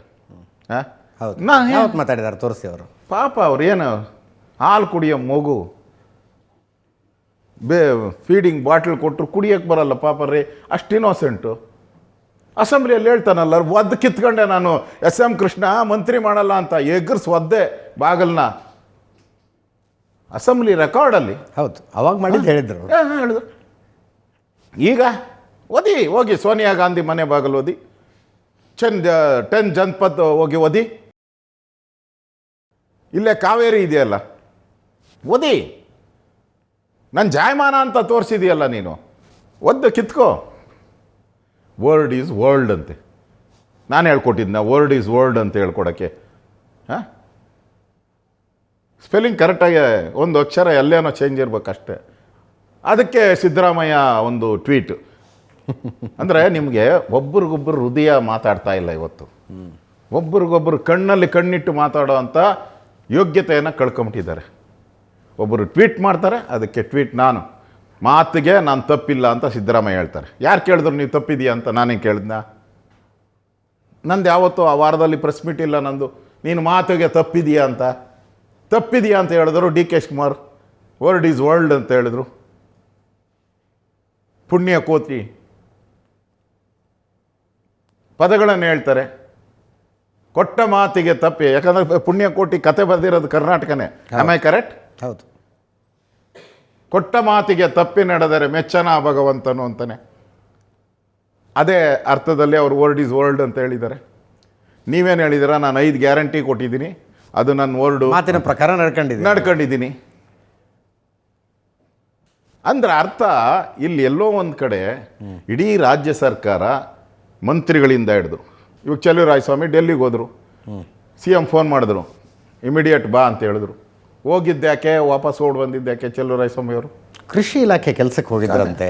ಹೌದು, ಪಾಪ ಕೃಷಿನೇ ಬೇರೆ. ಈಗ ಇವರು ರಾಮನಗರದ MLA ಹೋಗಿದ್ರು, ಕುಣಿಗಲ್ MLA ಹೋಗಿದ್ರು. ಅವರು ಅಲ್ಲಿ ಇದು ಮೋಸ್ಟ್ಲಿ ಡೆಲ್ಲಿಯಲ್ಲಿ ಏನೋ ಜಮೀನು ಉಳುಮೆ ಮಾಡೋಕ್ಕೆ, ಬಿತ್ತನೆ ಮಾಡೋಕ್ಕೆ ನಾನು ಹೋಗಿದ್ರು. ಅದು ಹೇಳಿದ್ರೆ ಅದನ್ನು ನಂಬೋಣ. ಸರ್ ನಮಸ್ಕಾರ. ಸರ್ ನನ್ನ ಕಾರ್ತಿಕ್, ಕಾಂಗ್ರೆಸ್ ಪಾರ್ಟಿಯಿಂದ. ಎಸ್, ಹೇಳೋಣ. ದ್ವೇಷ ಭಾಷೆನ ಮಾತಾಡಿದ್ರೆ 7 ವರ್ಷ ಜೈಲು ಮತ್ತು 50,000 ಫೈನ್ ಅಂತ ಹೊಸ ಲಾ ತರಬೇಕು ಅಂತ ಇದ್ದಾರೆ ಸರ್. ರೀಸನ್ ತರಬೇಕು ಏನಂತ ಹೇಳಿದ್ರೆ, ಮುನಿರತ್ನ ನಾಯ್ಡು ಅವರು SC ST ಕ್ಯಾಟಗರಿ ಬಗ್ಗೆ ತಪ್ಪಾಗಿ ಮಾತಾಡಿದ್ದಾರೆ.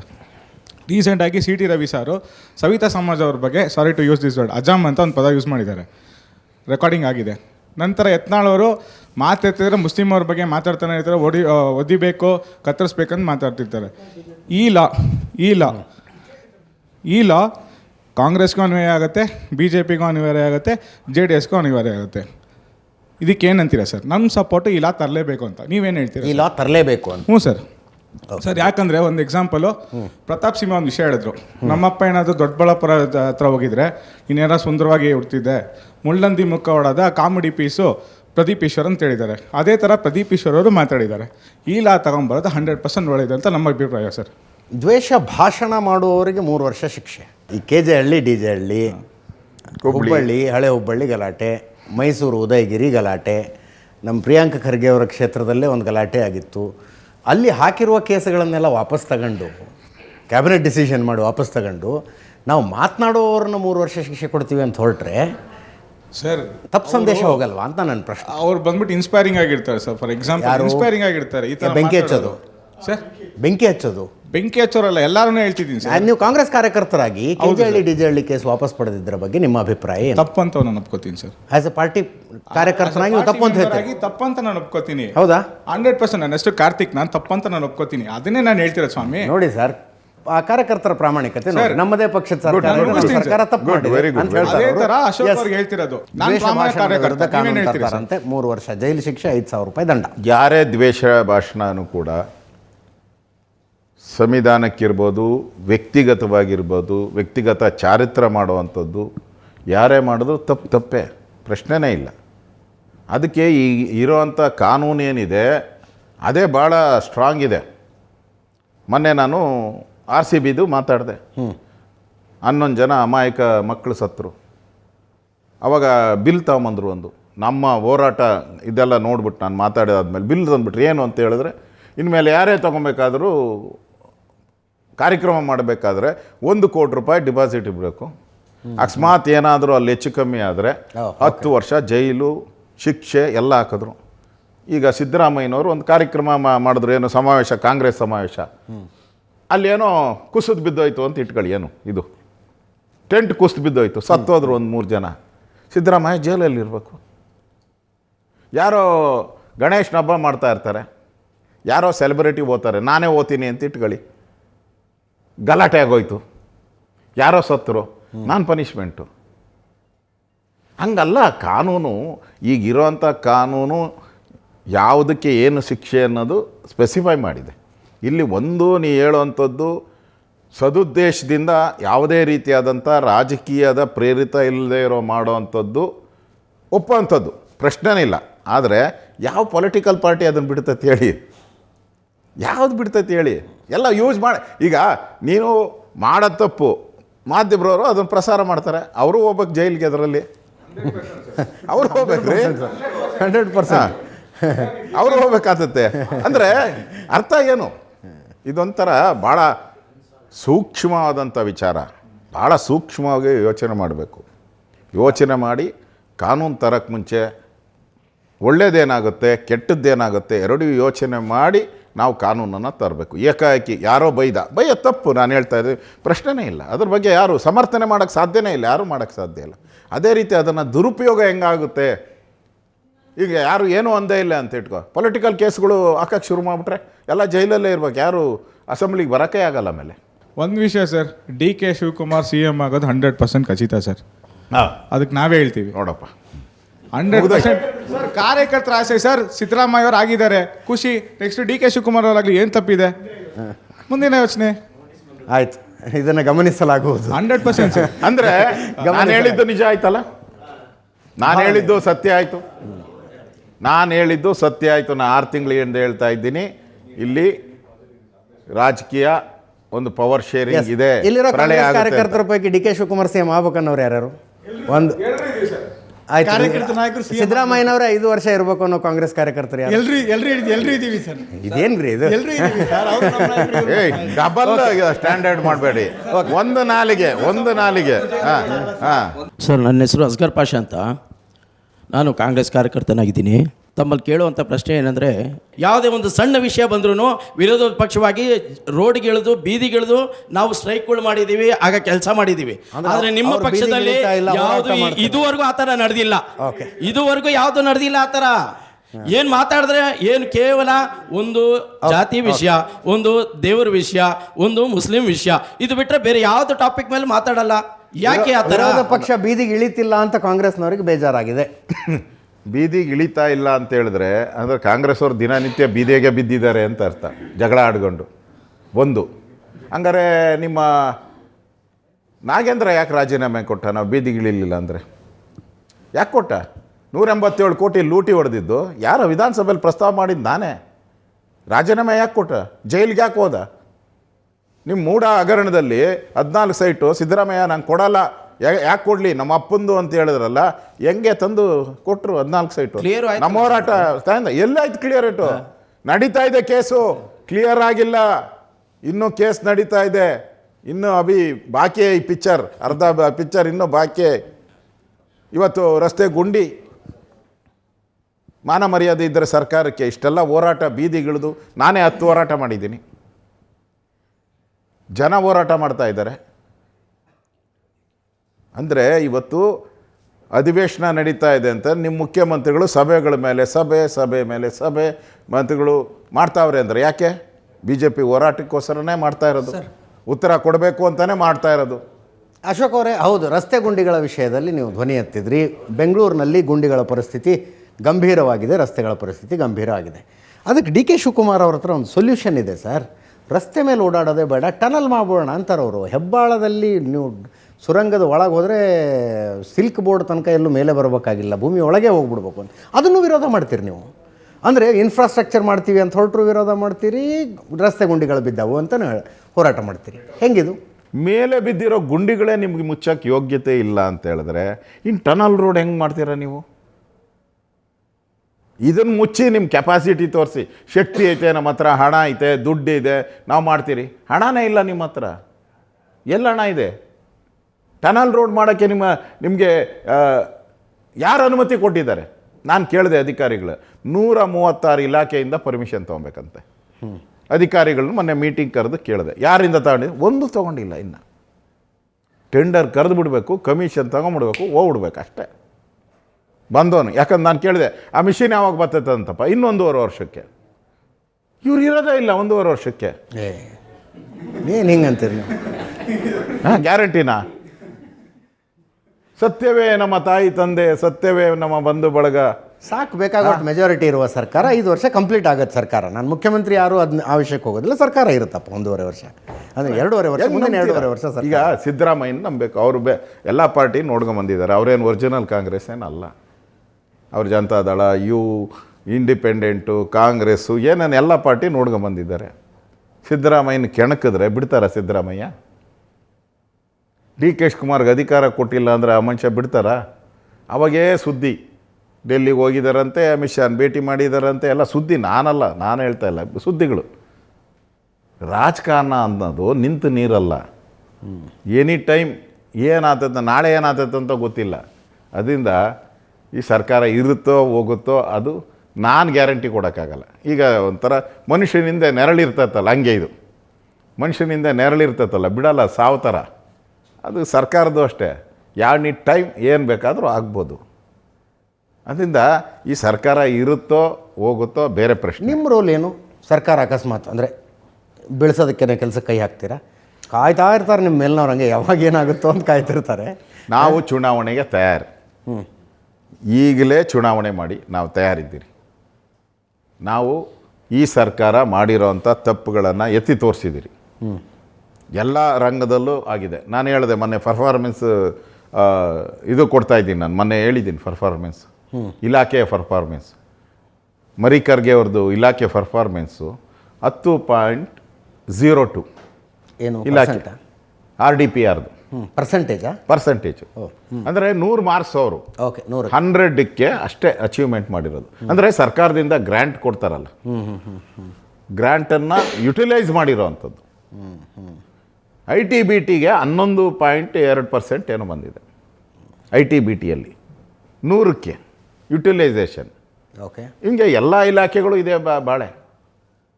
ಅದರಿಂದ ಜನಕ್ಕೆ ಯಾವಾಗ ಈ ಸರ್ಕಾರ ತೊಲಗುತ್ತೋ ಅನ್ನೋ ಸ್ಥಿತಿಯಲ್ಲಿದ್ದಾರೆ. ಅದಕ್ಕೆ ನಾವು ಯಾವುದೇ ಕಾರಣಕ್ಕೂ ಇವ್ರನ್ನ ಕಾಂಗ್ರೆಸ್ ಡಿ ಕೆ ಶಿವಕುಮಾರ್ ಅವ್ರನ್ನ ಕರೆದಾಗಲಿ, ಸಿದ್ದರಾಮಯ್ಯನವ್ರು ಕರೆದಾಗಲಿ, ಜಾರಕಿಹೊಳಿ ಅವ್ರನ್ನ ಕರೆದಾಗಲಿ ನಾವು ಸರ್ಕಾರ ಮಾಡೋ ಮೂಡಲ್ಲಿ ಇಲ್ಲೇ ಇಲ್ಲ.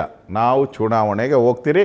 ನಾವು ಮತ್ತು JDS ಈ ಬಾರಿ 170ಕ್ಕೂ ಹೆಚ್ಚು ಯಾವ ರೀತಿ ಬಿಹಾರದಲ್ಲಿ ಬಂತು, ಯಾವ ರೀತಿ ಆಂಧ್ರದಲ್ಲಿ ಬಂತು, ಆ ರೀತಿಯ ಗೆಲುವನ್ನು ನಾವು ಕಾಣ್ತೀರಿ. ಅಶೋಕ್ ಅವರೇ, ಒಂದೊಂದು ಸಲ ನನಗೆ ರಾಜ್ಯದ ಜನರ ಹಣೆ ಬರನೇ ಸರಿ ಇಲ್ಲ ಅಂತ ಅನಿಸುತ್ತೆ. ಆಡಳಿತ ಪಕ್ಷದಲ್ಲೂ ಸಮಸ್ಯೆ, ವಿಪಕ್ಷದಲ್ಲಾದರೂ ಒಗ್ಗಟ್ಟಿದೆಯಾ ಅಂದರೆ ಅದೂ ಇಲ್ಲ. ನೀವು ಮನೆಯೊಂದು 3 ಬಾಗಿಲು ಆಗಿದ್ದೀರಿ. ನಿಮ್ಮಲ್ಲಾದರೂ ಒಂದು ಒಗ್ಗಟ್ಟು ಯಾವಾಗ ಬರುತ್ತೆ? ಒಂದು ಒಗ್ಗಟ್ಟಿನ ಹೋರಾಟ ನಾವು ಯಾವಾಗ ನೋಡಬಹುದು? ವಿರೋಧ ಪಕ್ಷದ ನಾಯಕರಿಗೂ ಅಧ್ಯಕ್ಷರಿಗೇನು ಆ ಥರದ್ದೇನು ಸಮಸ್ಯೆ ಏನು ಕಂಡಿಲ್ಲಲ್ಲ. ನಿಮ್ಮಿಬ್ಬರು ಎಲ್ಲಾದರೂ ಮಾಧ್ಯಮದಲ್ಲಿ ಬಂದಿದೆಯಾ? ಎಲ್ಲೂ ಇಲ್ಲ, ಆ ಥರದ್ದೇನೂ ಇಲ್ಲ. ನಾವು ಮೊನ್ನೆನೂ ಕೂಡ ಒಟ್ಟಿಗೆ ಮೀಟಿಂಗ್ ಮಾಡಿದ್ದೀರಿ, ಒಟ್ಟಿಗೆ ತೀರ್ಮಾನಗಳನ್ನು ತೆಗೆದುಕೊಂಡಿದ್ದೀರಿ. ಏನೇ ತೀರ್ಮಾನ ತೆಗೆದುಕೊಳ್ಬೇಕಾದರೂ ನಾವಿಬ್ಬರು ಒಟ್ಟಿಗೆ ಸೇರಿ ತೆಗೆದುಕೊಳ್ತೀವಿ. ಗೊಂದಲ ಹಂಗಂದ್ಬಿಟ್ಟು ಗೊಂದಲ ಇಲ್ಲ ಅಂತಲ್ಲ, ಇದೇ ಸ್ವಲ್ಪ ಸಮಸ್ಯೆಗಳಿದೆ. ಅದು ಎಲ್ಲ ಜಾಹೀರಾತು ಆಗಿರುವಂಥದ್ದು. ಹೌದು. ಅದನ್ನು ನಿಮ್ಮಲ್ಲಿ ವೆಲ್ ಡಿಫೈನ್ಡ್ ಭಿನ್ನರ ಗುಂಪಿದೆ ಸರ್. ದಿಲ್ಲಿಗೆ ಹೋಗಿದ್ರು ಮೊನ್ನೆ, ನಿನ್ನೆ ವಾಪಸ್ ಬಂದಿದ್ದಾರೆ. ಬಂದೆ, ನಾನು ನೋಡಿದೆ ಮಾಧ್ಯಮದಲ್ಲಿ.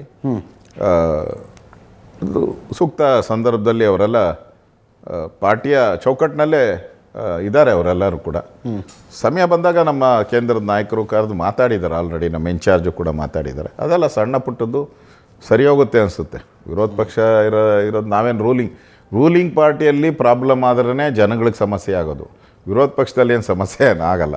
ರೂಲಿಂಗ್ ಪಾರ್ಟಿ ಅಧಿಕಾರ ನಡೆಸೋವಂಥವ್ರು, ಪ್ರೋಗ್ರಾಮ್ ಕೊಡೋವಂಥವ್ರು, ಜನಗಳಿಗೆ ಅಲ್ಲ, ಐ ಅಗ್ರಿ. ವಿರೋಧ ಪಕ್ಷದಲ್ಲಿ ಗೊಂದಲಗಳಾದಾಗ ರೂಲಿಂಗ್ ಪಾರ್ಟಿಯ ಮಿಸ್ಟೇಕ್ಗಳನ್ನು ಎತ್ತಿ ಆಡಿಸೋರು ಯಾರೇ ಇರೋದಿಲ್ಲ, ಅವ್ರು ಆರಾಮಾಗಿರ್ತಾರೆ. ಹಂಗಾಗಬಾರ್ದು ಅಂತ ಪ್ರಜಾಪ್ರಭುತ್ವದ ದೃಷ್ಟಿಯಿಂದ ಒಳ್ಳೆಯದಲ್ಲ. ಅದು ಒಳ್ಳೆಯ ಸಲಹೆನೇ. ಸರಿಯಾದ ಸಂದರ್ಭದಲ್ಲಿ ಅದೆಲ್ಲ ತೀರ್ಮಾನ ಮಾಡ್ತಾರೆ ಕೇಂದ್ರದ ನಾಯಕರು. ಅಂತ ದೊಡ್ಡ ಏನು ವಿಕೋಪಕ್ಕೆ ಹೋದಂಥ ಪರಿಸ್ಥಿತಿ ಏನಿಲ್ಲ. ಯತ್ನಾಳ ಉಚ್ಚಾಟನೆ ಮಾಡೋ ತನಕ ಹೋಗಿದೆ. ಆಗಿದೆ, 3 ಜನ ಆಗಿದ್ದಾರೆ. ಅವಾಗ 3 ಜನ ಉಚ್ಚಾಟನೆ ಆಗಿದೆ. ಹಿಂದೆ ಕಾಂಗ್ರೆಸ್ ಇದ್ದಾಗೂ ಕೂಡ 16 ಜನ ಪಾರ್ಟಿ ಬಿಟ್ಟು ಓಡೋಗಿದ್ರು. ನೀವು ಕರ್ಕೊಂಡಿದ್ರಿ ಅಂತ. ಅದರಿಂದ ವಿರೋಧ ಪಕ್ಷ ಇದ್ದಾಗ ಇವೆಲ್ಲ ನಡೆಯುತ್ತೆ, ಸಣ್ಣ ಪುಟ್ಟ. ಅದು ಸರಿ ಮಾಡ್ಕೊಂಡು ಹೋಗ್ತೀರಿ, ಹೋಗಲೇಬೇಕು. ರಾಜಕೀಯವಾಗಿ ಮತ್ತು ಪಾರ್ಟಿ ಹಿತದೃಷ್ಟಿಯಿಂದ ಒಟ್ಟಿಗೆ ಹೋದರೆ ಬೆನಿಫಿಟ್ ಇರ್ತತೆ. ಮತ್ತು ರಾಜ್ಯದ ಜನರ ಪ್ರೀತಿಯನ್ನು ಸಂಪಾದನೆ ಮಾಡೋಕ್ಕೆ ಒಂದು ಅವಕಾಶ ಆಗುತ್ತೆ. ಅದನ್ನು ಎಲ್ಲರೂ ತಿಳ್ಕೊಂಡು ಹೋಗೋದು ಒಳ್ಳೆಯದು. ನೀವು ಮಾತೆತ್ತಿದ್ರೆ ಹೇಳ್ತೀರಿ ಎಲೆಕ್ಷನ್ಗೆ ರೆಡಿ ಇದ್ದೀವಿ, ಎಲ್ಲಿ ರೆಡಿ ಇದ್ದೀರಿ ಅಂತ. ಚುನಾವಣೆ ಅಂದ್ರಾಗ ಎಲ್ಲ ಆಟೋಮೆಟಿಕ್ಕಾಗಿ ಎಲ್ಲೆಲ್ಲಿ ಬೋಲ್ಟು ನೆಟ್ಟು ಸರ್ ಮಾಡಬೇಕು ಎಲ್ಲ ಸರ್ ಮಾಡೋವಂಥದ್ದು ನಮ್ಮ ಕೇಂದ್ರದ ನಾಯಕರು ಸರಿಯಾಗಿದ್ದಾರೆ, ಜೋರಿದ್ದಾರೆ. ಅವರೆಲ್ಲ ಬೋಲ್ಟು ನೆಟ್ಟೆಲ್ಲ ಎಷ್ಟು ಟೈಟ್ ಮಾಡಬೇಕು, ಹೇಗೆ ಮಾಡಬೇಕು ಅನ್ನೋದು ಪಕ್ಕಾ ಗೊತ್ತಿದೆ, ಮಾಡ್ತಾರೆ ಅವರು. ಅದರಲ್ಲಿ ಏನು ಪ್ರಶ್ನೆ ಇಲ್ಲ. ಸೊ ಎಲೆಕ್ಷನ್ ಇಲ್ಲ, ಅವರೂ ಬೇರೆ ಬೇರೆ ರಾಜ್ಯದ ಎಲೆಕ್ಷನ್ ಬರ್ತಾಯಿದೆ, ಬ್ಯುಸಿಯಾಗಿದ್ದಾರೆ. ಮೋಸ್ಟ್ಲಿ ಅದನ್ನು ಸರ್ ಮಾಡ್ತಾರೆ ಅಂತ ಅನ್ಸುತ್ತೆ. ಎಸ್ ಸರ್, ಇದು ರಾಜ್ಯದಲ್ಲಿ ವಿಪಕ್ಷ ಇದೇನಾ ಇಲ್ವೋ ಅನ್ನೋ ಅನುಮಾನ ಶುರುವಾಗಿದೆ ಜನರಲ್ಲಿ. ಲಕ್ಷಾಂತರ ಮನೆಗಳು ಕಟ್ಟಿದ್ದಾರೆ, ಕರೆಂಟ್ಗಳು ಕೊಡ್ತಾ ಇಲ್ಲ, CC/OC ಸಾವಿರಾರು ನಿರ್ಬಂಧನೆಗಳು ಹಾಗೂ ರಸ್ತೆ ಗುಂಡಿಗಳು ಮುಚ್ಚಿಸಲಿಕ್ಕಾಗಿಲ್ಲ. ಇಷ್ಟು ವರ್ಷಗಳಿಂದ ವಿಪಕ್ಷ ಸ್ಥಾನದಲ್ಲಿದ್ದೀರಾ. ಒಂದು ಬೀದಿಗಿಳಿದು ಅತ್ಯಂತ ಪ್ರಬಲವಾಗಿ ಯಾವುದೂ ಹೋರಾಟ ಮಾಡಿಲ್ಲ. ಇದಕ್ಕೆ ಎಲ್ಲ ಸೂಕ್ತ ಪರಿಹಾರ ಯಾವ ರೀತಿಯಲ್ಲಿ ಕೊಡಿಸ್ತೀರಾ? ಅಲ್ಲಪ್ಪ, ನೀನು 136 ಜನ ಅವ್ರನ್ನ ಎಲೆಕ್ಟ್ ಮಾಡಿಬಿಟ್ಟು ರೋಡ್ ಸರಿ ಇಲ್ಲ, ಅದು ಸರಿ ಇಲ್ಲ, ಇದು ಸರಿ ಇಲ್ಲ ಅಂತ ನಮಗೆ ಬುದ್ಧಿವಾದ. ನಮ್ದೇನಿದೆ, ವಿರೋಧ ಪಕ್ಷ ಹೋರಾಟ ಮಾಡಬೇಕು. ಹೋರಾಟ ಮಾಡಿದಿರಿ, ರಸ್ತೆಗಿಳಿದು ಹೋರಾಟ ಎಷ್ಟು ಸರಿ ಮಾಡಬೇಕು? 6 ಸರಿ ಹೋರಾಟ ಮಾಡಿದ್ದೀನಪ್ಪ. ಗುಂಡಿಯಲ್ಲಿ ಹೋಗಿ ಕೂತಿದ್ದೀನಿ, ಮೊನ್ನೆ ವಿಧಾನಸೌಧ ಮುಂದೆ ಬೋಟ್ ಬಿಟ್ಟಿದ್ದೀನಿ. ನಾವಿನ್ನೇನು ಮಾಡೋಕ್ಕೆ ಸಾಧ್ಯ? ಸರ್ ನಮಸ್ತೆ. ಇವತ್ತಿನ ಕಾಂಗ್ರೆಸ್ ಸರ್ಕಾರದಲ್ಲಿ ಪೊಲೀಸ್ ಇಲಾಖೆಗಳೆಲ್ಲ ಒಂಥರ ಕಾಂಗ್ರೆಸ್ ಕಚೇರಿಗಳಾಗ್ಬಿಟ್ಟಿದ್ದಾವೆ. ಯಾಕೆ ಅಂದರೆ ಅವರು ಇದು ಸುಳ್ಳು ಅಟ್ರಾಸಿಟಿ ಕೇಸ್ಗಳನ್ನು ವಿರೋಧ ಪಕ್ಷದವ್ರನ್ನ ಮಟ್ಟ ಹಾಕಲಿಕ್ಕೆ ಪ್ರತಿ ವಿಧಾನಸಭಾ ಕ್ಷೇತ್ರದಲ್ಲಿ ಇದೇ ಪ್ರಾಬ್ಲಮ್ ಆಗ್ತಿರೋ ಆ ಥರ ದುರ್ಬಳಕೆ ಮಾಡ್ಕೊಳ್ತಾ ಇದ್ದಾರೆ. ನೀವು ಈ ಹಿಂದೆ ಗೃಹ ಸಚಿವರಾಗಿ ಕೆಲಸ ಮಾಡಿರೋದ್ರಿಂದ ಸೊ ಇದನ್ನು ಯಾವ ರೀತಿಯಾಗಿ ನಾವು ಇದ್ರ ವಿರುದ್ಧ ಹೋರಾಡ್ಬೋದು ನಾವು ಅಂತ ಕೇಳಿಕ್ಕೆ ಬಯಸ್ತೀನಿ ಸರ್. ಯಾಕಂದ್ರೆ ಇದನ್ನ ಅವರು ದುರ್ಬಳಕೆ ಮಾಡ್ಕೊತಾ ಇದ್ದಾರೆ. ಸಣ್ಣ ಪುಟ್ಟ ಜಗಳಗಳಿಗೆಲ್ಲ ಅಟ್ರಾಸಿಟಿ ಕೇಸ್ ಹಾಕಿ ಈ JDS BJP ಕಾರ್ಯಕರ್ತರ ಮೇಲೆ ಈ ಥರ ಕೇಸ್ ಹಾಕಿ ಅವ್ರನ್ನ ಮಟ್ಟ ಹಾಕೋ ಪ್ರಯತ್ನ ಮಾಡ್ತಾ ಇದ್ದಾರೆ ಸರ್. ಇದು ಪ್ರತಿ ವಿಧಾನಸಭಾ ಕ್ಷೇತ್ರ ಇರೋ ಪ್ರಾಬ್ಲಮ್. ಈಗ ತಾವು ವೈಯಕ್ತಿಕವಾಗಿ ಸಂತ್ರಸ್ತರ? ನಮ್ಮ ಕ್ಷೇತ್ರದಲ್ಲಿ ನಮ್ಮ ಸ್ನೇಹಿತರಾಗಿದ್ದಾರೆ ಸರ್. Okay okay yes. ನೋಡಿ, ಕಾಂಗ್ರೆಸ್ ಆಫೀಸ್ ಅಂತ ನೀವು ಇವತ್ತು ಹೇಳ್ತಾ ಇದ್ದೀರಾ. ನಾನು ಅವಾಗೆ 2 ವರ್ಷ ಆಯಿತು. ಎಲ್ಲ ಪೊಲೀಸ್ ಸ್ಟೇಷನು ಕಾಂಗ್ರೆಸ್ ಆಫೀಸ್ ಆದಮೇಲೆ ಪೊಲೀಸವ್ರು ಏನು ಮಾಡಿಬಿಟ್ಟಿದ್ದಾರೆ, ಪೊಲೀಸ್ ಸ್ಟೇಷನ್ ಬಿಟ್ಬಿಟ್ಟು ಅವ್ರು ರೋಡಿಗೆ ಬಂದುಬಿಟ್ಟವ್ರೆ. ರೋಡಿಗೆ ಬಂದ್ಬಿಟ್ಟು ಅವರು ಕಳ್ತನ ಮಾಡೋಕ್ಕೆ ಶುರು ಮಾಡಿದ್ದಾರೆ. ಈಗ ಕಾಂಗ್ರೆಸ್ ಆಫೀಸ್ ಪೊಲೀಸ್ ಸ್ಟೇಷನ್ ಆಗಿದ್ದರೆ ಅವರೆಲ್ಲ ಪೊಲೀಸವರೆಲ್ಲ ಪೊಲೀಸ್ ಸ್ಟೇಷನ್ ಒಳಗಡೆ ಇರಬೇಕಾಯಿತು. ಇವರು ಕಾಂಗ್ರೆಸ್ ಅವ್ರು ಹೋಗಿ ಸೇರ್ಕೊಂಬಿಟ್ಟಿರೋದ್ರಿಂದ ಅವರೆಲ್ಲ ಬೀದಿಗೆ ಬಂದ್ಬಿಟ್ಟು ರೋಡಲ್ಲಿ ಕಳ್ತನ ಮಾಡೋಕ್ಕೆ ಶುರು ಮಾಡಿದ್ದಾರೆ. ಮೊನ್ನೆ 7 ಕೋಟಿ ಆಯಿತು, ಇಲ್ಲಿ 8 ಲಕ್ಷ ಆಯಿತು, ಕಳ್ತನ ಮಾಡ್ತಾಯಿದ್ದಾರೆ ಅಷ್ಟೇ. ಕಾಂಗ್ರೆಸ್ ಅಂದರೆ ಹಂಗೆ ರೀ. ಕಾಂಗ್ರೆಸ್ಸು ನೀ ಹೇಳ್ದಂಗೆ ಪೊಲೀಸ್ ಸ್ಟೇಷನ್ಗಳು ಕಾಂಗ್ರೆಸ್ ಆಫೀಸ್ ಆಗಿದೆ, ನಿಜ, ಪ್ರಶ್ನೆನೇ ಇಲ್ಲ. ಅನೇಕ ಕಾರ್ಯಕರ್ತರ ಕೊಲೆಗಳಾಗ್ತಾಯಿದೆ, ಅಟ್ರಾಸಿಟಿ ಕೇಸ್ಗಳಾಗ್ತಾವ್ರೆ. ಮಾಡಿದ ಪಾಪನ ಅನುಭವಿಸ್ತಾರೆ ಅವರು. ಅದಕ್ಕೆಲ್ಲ ಜನ ಉತ್ತರ ಕೊಡ್ತಾರೆ. ನಾವು ಹೋರಾಟ ಮಾಡಬೇಕು, ಕಾಯಬೇಕಷ್ಟೆ. ಮಳೆ ಈಗ ಬೇಸಿಗೆಯಲ್ಲಿ ಕಲ್ಲು ಹೋದ್ರೆ ಬೀಳಲ್ಲ, ಮಳೆಗಾಲ ಬಂದಾಗ ಕಲ್ಲು ಹೋದರೆ ಆಟೋಮೆಟಿಕ್ಕಾಗಿ ಬಿದ್ದೋಗ್ತದೆ. ಕಾಯೋಣ ಅದನ್ನು. ಸರ್ ನಮಸ್ತೆ, ಪವನ್ ಅಂತ. 2.5 ವರ್ಷಕ್ಕೆ ಒಂದು ರೆಂಟಲ್ ಅಗ್ರಿಮೆಂಟ್ ಹಾಕೊಂಬಂದಿರಿ ಕಾಂಗ್ರೆಸ್ ಸರ್ಕಾರ. ಜನರನ್ನ ಮಂಗ ಮಾಡಿ ಬೋಕಸ್ ಗ್ಯಾರಂಟಿಯನ್ನು ಕೊಟ್ಟು ಒಂದು ಕಡೆ CM ಸಿದ್ದರಾಮಯ್ಯ ಅವರು ಮತ್ತು DCM ಶಿವಕುಮಾರ್ ಅವರು ಮಾತೆತ್ತಿದ್ರೆ ಬೆಂಗಳೂರಿಗೆ ಅಷ್ಟು ಕೋಟಿ, ಬೇರೆ ಬೇರೆ ಜಿಲ್ಲೆಗೆ ಇಷ್ಟು ಕೋಟಿ ಅನುದಾನ ಅಂತ ಹೇಳಿ ಗುಂಡಿ ಮುಸ್ಲಿಕ್ಕೆ ಮತ್ತೊಂದಕ್ಕೆಲ್ಲ ಇಷ್ಟು ಕೋಟಿ ಕೊಡ್ತಿದ್ದಾರೆ ಅಂತ ಹೇಳ್ತಾರೆ. ಅದು ಗುಂಡಿ ಮುಸ್ಲಿಕ್ಕೆ ಕೊಡ್ತಿದ್ದಾರಾ ಎಲ್ಲ ಅವರ ಎಮ್ ಎಲ್ ಎಗಳಿಗೆ ಬಾಯಿ ಮುಚ್ಚಕ್ಕೆ ಕೊಡ್ತಿದ್ದಾರಾ ಅಂತ ಒಂದು ಕ್ವಶನ್ನು. ಎರಡನೇದು ಈ ಟನಲ್ಗೆ ಎಷ್ಟು ಬಾಯಿ ತೆಗೆದ್ರೆ 1000 ಕೋಟಿ, ಏನೋ ₹1 ಈಸಿಯಾಗಿ ಹೇಳ್ತಾರೆ, 1000 ಕೋಟಿ. ನಿಮ್ಮ ಪ್ರಶ್ನೆಯಲ್ಲಿ ಅನುದಾನದ ವಿಷಯ ಒಂದು ತಗೊಳ್ತೀನಿ ನಾನು. ಅನುದಾನ ಸಫಿಷಿಯೆಂಟ್ ಆಗಿದೆಯಾ ಅಶೋಕ್ ಅವರೇ? ನೋಡಿ, 2.5 ವರ್ಷ ಆಯ್ತು ಸರ್ಕಾರ ಬಂದು. 2.5 ವರ್ಷ ಶಾಸಕರುಗಳಿಗೆ ಅವರವರ ಕ್ಷೇತ್ರದಲ್ಲಿ ಕಾಮಗಾರಿಗಳನ್ನು ಮಾಡಿ ಅನುದಾನ ಬಿಡುಗಡೆ ಮಾಡಿಲ್ಲ.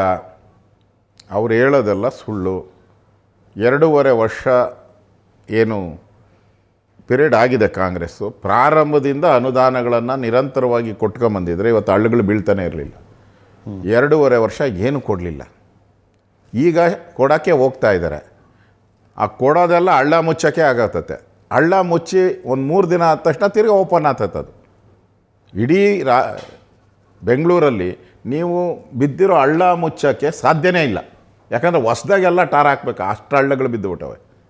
ಈಗ ಮೊದಲೇನು ಹೇಳ್ತಾ ಇದ್ದರು ಮಾಧ್ಯಮದಲ್ಲಿ ಎಲ್ಲರೂ ಕೂಡ, ರಸ್ತೆಯಲ್ಲಿ ಗುಂಡಿ ಬಿದ್ದ ರಸ್ತೆಗಳು ಅಂತ ಇದ್ದರು. ಈಗ ರಸ್ತೆನೇ ಗುಂಡಿ ಆಗ್ಬಿಟ್ಟಿದೆ. ಅದರಿಂದ ಎಲ್ಲಿ ಹಾಕ್ತೀರಾ ನೀವು ಹಳ್ಳ? ಎಷ್ಟು ಮುಚ್ಚಕ್ಕೆ ಹೋಗ್ತೀರಾ? ವಿಧಾನಸೌಧ ಎಂಥವ್ರು ಓಡಾಡ್ತಾರೆ, ಚೀಫ್ ಸೆಕ್ರೆಟರಿ ಓಡಾಡ್ತಾರೆ, ಅಲ್ಲಿ ಮುಖ್ಯಮಂತ್ರಿ ಓಡಾಡ್ತಾರೆ, ಎಲ್ಲರೂ ಓಡಾಡ್ತಾರೆ. ಅಲ್ಲೇ ಬೋಟ್ ಬಿಟ್ಬಿಟ್ಟು ಬಂದಿದ್ದೀನಿ ನಾನು. ಅಲ್ಲೇ 6 ಅಡಿ ಎಲ್ಲ ಹಳ್ಳ ಬಿದ್ದಿದೆ. ಅಲ್ಲೇ ಕಣ್ಣಿಗೆ ಕಾಣಿಸಲ್ಲ ಅಂತಂದರೆ ಇವ್ರು ಕೊಡೋ ಅಂಥ ಅಭಿವೃದ್ಧಿಗೆ ಏನು ಹಣ ಎಲ್ಲಿದೆ? ಹಣ ಕೊಡೋಕ್ಕೆ ಹೇಳಿ. ಹಣ ಕೊಡೋಕ್ಕೆ ನನಗೆ ಈ ವಿಷಯ ನಾವು ಮುಖ್ಯಮಂತ್ರಿಗಳ ಹತ್ರನೂ ಕೇಳಿದ್ವಿ, ಉಪಮುಖ್ಯಮಂತ್ರಿಗಳ ಹತ್ರನೂ ಕೇಳಿದ್ವಿ. ಅವ್ರದ್ದು ಇಬ್ಬರದು ಒಂದೇ ಉತ್ತರ ಏನು ಅಂದರೆ, BJP ಸರ್ಕಾರ ಇದ್ದಾಗ ಕಾಮಗಾರಿಗಳನ್ನು ಮಂಜೂರು ಮಾಡಿದ್ರು, ದುಡ್ಡು ಬಿಡುಗಡೆ ಮಾಡಿರಲಿಲ್ಲ, 2.5 ವರ್ಷ ಆದರೂ ದುಡ್ಡೇ ಕೊಟ್ಟಿದ್ದೀವಿ ನಾವು ಅಂತ. ಅವರಿದ್ದಾಗ ಹಿಂದೆ 2013ರಿಂದ 18ವರೆಗೂ ಇದ್ದಾರಲ್ಲ, ಅವಾಗ ಯಾವ್ಯಾವ ಕಾಮಗಾರಿ ಅವರು ಕೊಟ್ಟಿದ್ರು, ಅದರ ಹಣನ ಯಾರು ಬಿಡುಗಡೆ ಮಾಡಿದ್ರು? ನಾವೇ ಬಿಡುಗಡೆ ಮಾಡಿದ್ದು. ಇದು ರೋಟೀನ್ ಪ್ರೋಸೆಸ್ ರೀ. ಯಾವುದೋ ಒಂದು ಸರ್ಕಾರ ಕಾಮಗಾರಿಗಳನ್ನು ಕೊಟ್ಟರೆ ಉಳಿದಿರೋ ಕಾಮಗಾರಿನ ಕಂಟಿನ್ಯೂ ಮಾಡೋಕೆ ಅದು ಪ್ರೋಸೆಸ್. ಅದು ಗೌರ್ಮೆಂಟ್ ಇಸ್ ಕಂಟಿನ್ಯೂ ಪ್ರೋಸೆಸ್ಸು. ಮತ್ತು ಇವ್ರು ಹೇಳ್ತಾರೆ, ಬೊಮ್ಮಾಯಿಯವರಿದ್ದಾಗ 25,000 ಕೋಟಿ ಬಿಟ್ಟೋಗಿದ್ದೀರಿ ನಾವು. Surplus budget. ಸರ್ಪ್ಲಸ್. ಟ್ಯಾಕ್ಸ್ ಹಾಕಿಲ್ಲ. ಟ್ಯಾಕ್ಸ್ ಹಾಕದೆ ಸರ್ಪ್ಲಸ್ 25,000 ಕೋಟಿ ಬಿಟ್ಟೋಗಿದ್ದಾರೆ. ಆನ್ ರೆಕಾರ್ಡ್ ಹೇಳ್ತಾ ಇರೋದು ನಾನು. ನೀವು ಏನು ಮಾಡಿದ್ರಿ? ನೀವು ಇಡೀ ರಾಜ್ಯದಲ್ಲಿ ಹೈಯೆಸ್ಟ್ ಸಾಲ ಮಾಡಿರೋ ಮುಖ್ಯಮಂತ್ರಿ ಸಿದ್ದರಾಮಯ್ಯ. ಯಡಿಯೂರಪ್ಪನವ್ರು ಸೇರಿಸಿ ಹೇಳ್ತಾ ಇರೋದು ಹೈಯೆಸ್ಟ್ ಸಾಲ. ಈ ರಾಜ್ಯಕ್ಕೆ ಸಾಲ ಮಾಡಿ ಸಾಲದ ಹೊರೆಯನ್ನು ಏರಿಸಿದಂಥ ಮುಖ್ಯಮಂತ್ರಿ ಯಾರಾದರೂ ಇದ್ದರೆ ಅದು ಸಿದ್ದರಾಮಯ್ಯ. Highest on record. ಯಾಕೆ ಸಾಲ ಮಾಡಿದೆ ನೀನು? ಆರ್ಥಿಕ ತಜ್ಞ ಅಲ್ಲಪ್ಪ ನೀನು. 52,000 ಕೋಟಿ ರಾಜ್ಯದ ಜನರ ಅಕೌಂಟ್ಗಳಿಗೆ ನೇರವಾಗಿ ಹಾಕಿದೆ ರೀ ಸರ್ಕಾರ. ಹಿಂದೆ ಯಾವತ್ತಾಗಿತ್ತು ಹೇಳಿ? ಹಂಗಿದೆ. ಅವರೇನು ಹೇಳಿದರು? ಚುನಾವಣೆಗೆ ಮುಂಚೆ BJP ಅವರು 40% ದುಡ್ಡು ಹೊಡಿತಾ ಇದ್ರು. ಅದನ್ನೆಲ್ಲ ಸೇರಿಸ್ಬಿಟ್ರೆ ನಾವು ಬಡ್ಜೆಟ್ ಏನು ಹಣನೇ ಬೇಕಾಗಿಲ್ಲ, ಇದೇ ಅದರಲ್ಲೇ ಕೊಟ್ಬಿಡ್ತೀನಿ ಅಂದರು. ಎಲ್ಲಿ ಕೊಟ್ಟರು? ನಮ್ಮ ಬಡ್ಜೆಟಲ್ಲಿ ನಿಮಗೆ 4 ಲಕ್ಷ ಬಡ್ಜೆಟ್ ಮಾಡಿದ್ರು, ನಿಮ್ಗೆ ಉಳಿಯೋದು 80,000 ಕೋಟಿ ಅಷ್ಟೇ ಅಭಿವೃದ್ಧಿಗೆ. ನಿಮಗೆ ಅದರಲ್ಲಿ 65,000 ಹೋಗ್ಬಿಟ್ರೆ ಇನ್ನೆಲ್ಲೈತೆ ನಿಮ್ಮ ಹತ್ರ? ಕೆಲಸ ಮಾಡೋಕ್ಕೆ ದುಡ್ಡೆಲ್ಲೈತೆ ನಿಮ್ಮ ಹತ್ರ? ಹಿಂದೆ ಸರ್ಕಾರಕ್ಕೆ ಉಳಿತಾಯ್ತು 80,000 ಕೋಟಿ. ಆಯ್ತು, ನೀವು ಆಯ್ತು ಗ್ಯಾರಂಟಿ ವಿರುದ್ಧ ಒಂದು ನಿಲುವು ತೊಗೊಳ್ಳಿ, ಬೀದಿಗಿಳಿರಿ, ಗ್ಯಾರಂಟಿಗಳನ್ನು ನಿಲ್ಲಿಸಿ ಅಂತ ಹೇಳಿ. ರಾಜ್ಯದ ಅಭಿವೃದ್ಧಿ ಆಗ್ತಿಲ್ಲ, ಗ್ಯಾರಂಟಿಗಳನ್ನು ನಿಲ್ಲಿಸಿ ಅಂತ. ಅದನ್ನು ಮಾಡೋಕ್ಕಾಗೋದಿಲ್ಲ ನಿಮಗೆ. ನಾವು ಹೇಳಿದ್ದೀರಲ್ಲ, ನೀವು ಗ್ಯಾರಂಟಿನ ಸೈಂಟಿಫಿಕ್ ಆಗಿ ಯೋಚನೆ ಮಾಡಿ ಅನೌನ್ಸ್ ಮಾಡೋಕ್ಕೆ ಮುಂಚೆ ಮಾಡಬೇಕಾಗಿತ್ತು. ನಮ್ಮದು ಹಣದ ಎಷ್ಟು ಬರುತ್ತೆ, ಎಷ್ಟು ನಾವು ಟ್ಯಾಕ್ಸ್ ಹಾಕಬೇಕು. ಇದು ನೀವೇನು ಹೇಳಿದ್ರಿ, ಬಡ್ಜೆಟ್ ನಾವು ಯಾವುದೇ ಟ್ಯಾಕ್ಸ್ ಹಾಕದೆ, ಯಾವುದೇ ತೆರಿಗೆಗಳನ್ನು ಹಾಕದೆ ನಿಮಗೆ 5 ಗ್ಯಾರಂಟಿ ಕೊಡ್ತೀನಿ ಅಂದ್ರಿ. ಈಗ ತೆರಿಗೆಗಳನ್ನು ಹಾಕಿದ್ರಿ, ಸುಲಿಗೆ ಮಾಡಿದ್ರಿ. ಅಂದರೆ ಒಂದು ಫೈನಾನ್ಷಿಯಲ್ ಶಿಸ್ತೇನಿದೆ ಅದಿಲ್ಲ, ಇವತ್ತು ಹೊರಟೋಗಿದೆ. ನಮ್ಮದು ಕೇರಳ ಥರ ಆಗ್ತಾ ಇದೆ, ನಾವು ಕೇರಳ ಥರ ಹೋಗ್ತಾ ಇದ್ದೀರಿ. ಹಣದ ಕೊರತೆ ಆಗಿ ನಾವು ಪಾಪರಾಗೋ ಸ್ಥಿತಿಗೆ ಬರ್ತಾ ಇದ್ದೀರಿ. ಅದಕ್ಕೆ ಅಂತ ನಿಮ್ಮ ಪಕ್ಷದವ್ರು ಮಹಾರಾಷ್ಟ್ರದಲ್ಲಿ ಕೊಡಲಿಲ್ವೇ, ಮಧ್ಯಪ್ರದೇಶದಲ್ಲಿ ಕೊಡಲಿಲ್ವೇ, ಬಿಹಾರದಲ್ಲಿ ಸರ್? ಬಿಹಾರದ ಆರ್ಥಿಕ ಅವ್ರು ಯಾರು ಪಾಪರಾಗಿಲ್ಲಲ್ಲ. ಬಿಹಾರದಲ್ಲಿ ಏನು ಭಾಳ ಚೆನ್ನಾಗಿದೆಯಾ ಎಕನಾಮಿ?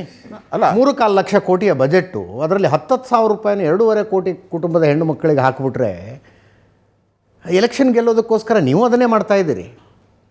ಇದು ಅರವಿಂದ್ ಕೇಜ್ರಿವಾಲ್ ಹಾಕಿದ ಟ್ರ್ಯಾಕು, ಅದ್ರ ಮೇಲೆ ಅವರೊಂದಷ್ಟು ಟ್ರೈನ್ ಬಿಟ್ಟರು, ಆಮೇಲೆ ಕಾಂಗ್ರೆಸ್ನವ್ರು ಬಿಟ್ಟರು, ಬಿ ಜೆ ಪಿಯವರು ಅದೇ ಟ್ರ್ಯಾಕ್ ಮೇಲೆ ಟ್ರೈನ್ ಬಿಡ್ತಾ ಇರೋದು. ಅಲ್ಲ, ಬಿಹಾರ್ ಯಾವ ಸ್ಟೇಟಸ್ಸಲ್ಲಿತ್ತು ಆರ್ಥಿಕ ಪರಿಸ್ಥಿತಿಯಲ್ಲಿ? ನಮ್ಮ ಪೂರ್ವಿಕರು ನಮ್ಮನ್ನು ಯಾರು ರಾಜ್ಯ ಆಳಿದ್ರು ಅವರೆಲ್ಲ ನಮ್ಮನ್ನು 2ನೇ ಸ್ಥಾನ 3ನೇ ಸ್ಥಾನದಲ್ಲಿ ಇಟ್ಬಿಟ್ಟು ಹೋದ್ರು ನಮ್ಮನ್ನು ಇಡೀ ದೇಶದಲ್ಲಿ. ನೀವು ಅದನ್ನು ಪಾತಾಳಕ್ಕೆ ತೊಗೊಂಡು ಹೋಗ್ತಾ ಇದ್ದೀರಲ್ಲ, ಅದ್ರ ಕೇಳ್ತಾ ಇದ್ದೀರಿ. ಅಂದರೆ ನಾವು ಬಿಹಾರ್ ಜೊತೆ ಹೋಗ್ಬೇಕು ಅಂತನಾ? ನಾವು ಬಿಹಾರ್ ಜೊತೆಯಲ್ಲಿ ಇದ್ದಿದ್ರೆ ಪರವಾಗಿಲ್ಲ. ನನ್ನ ಪ್ರಶ್ನೆಯ ಅರ್ಥ, ಈ ಅಕೌಂಟಿಗೆ ದುಡ್ಡು ಹಾಕುವ ಸ್ಕೀಮನ್ನು ವಿರೋಧಿಸುವ ನೈತಿಕ ಸ್ಥೈರ್ಯ ನಿಮ್ಮಲ್ಲಿಲ್ಲ. ಯಾಕಂದರೆ ಬೇರೆ ರಾಜ್ಯಗಳಲ್ಲಿ ನಿಮ್ಮ ಪಕ್ಷ ಮಾಡ್ತಾ ಇರೋದು ಅದನ್ನೇ ಅಂತ. ಅಲ್ಲ, ಅಲ್ಲಿನ ರಾಜ್ಯದ ಪರಿಸ್ಥಿತಿ ಮೇಲೆ ಅವ್ರು ಏನು ಮಾಡಿದ್ದಾರೆ ಅನ್ನೋದು ಆ ರಾಜ್ಯಕ್ಕೆ ಸಂಬಂಧಪಟ್ಟಿತ್ತು. ನಾವು ಹೇಳೋವಂಥದ್ದು, ನಿಮ್ಗೆ ಆ ಶಕ್ತಿ ಇದೆಯಾ? ಆ ರಾಜ್ಯಕ್ಕೆ ಆ ಶಕ್ತಿ ಇದ್ದರೆ ಮಾಡಲಿ. ನಮ್ಮ ರಾಜ್ಯಕ್ಕೆ ಆ ಶಕ್ತಿ ಇಲ್ಲಲ್ಲ. ನೀವು ಉಳಿಯೋದೇ 80,000 ಕೋಟಿ. ಅದನ್ನು ನೀವು ತೊಗೊಂಡೋಗಿ ಗ್ಯಾರಂಟಿ ಕೊಟ್ಬಿಟ್ರೆ ಅಭಿವೃದ್ಧಿ ಎಲ್ಲಿ ಮಾಡ್ತೀರಾ ನೀವು? ಸರ್, ಶಾಜಿಲ್ ಅಹಮದ್ ಅಂತ ಕಾಂಗ್ರೆಸ್ ವತಿಯಿಂದ ಬರ್ತೀನಿ. ಮಾಧ್ಯಮ ತೆಗೆದು ನೋಡ್ರೆ ಆರ್ ಅಶೋಕ್ ಹೇಳಿಕೆ ನೋಡ್ರೆ ಬರೀ ಡಿ ಕೆ ಶಿವಕುಮಾರ್ ಅಂತ ಹೇಳ್ತಿರ್ತೀರ. ಈ ಲೆಕ್ಕಾಚಾರ ನೋಡಿದ್ರೆ ನಿಮಗೂ ಎಲ್ಲೋ ನಿಮ್ಮ ಮನಸ್ಸಲ್ಲಿ ಒಂದು ಆಸೆ ಇದೆ, D K Shivakumar C M ಆಗಬೇಕಂತ. 28ರಲ್ಲಿ ಅದೇ ಲೆವರೇಜ್ ಇಟ್ಕೊಂಡು ನೀವು ಹೈಕಮಾಂಡಲ್ಲಿ ಒಂದು ಸಿ ಎಂ ಕ್ಯಾಂಡಿಡೇಟ್ ಆಗಬೇಕಂತ ಹೊರಟಿದ್ದೀರಾ ಅಂತ ನನ್ನ ಅನಿಸಿಕೆ, ಪರ್ಸ್ನಲ್ ಒಪಿನಿಯನು.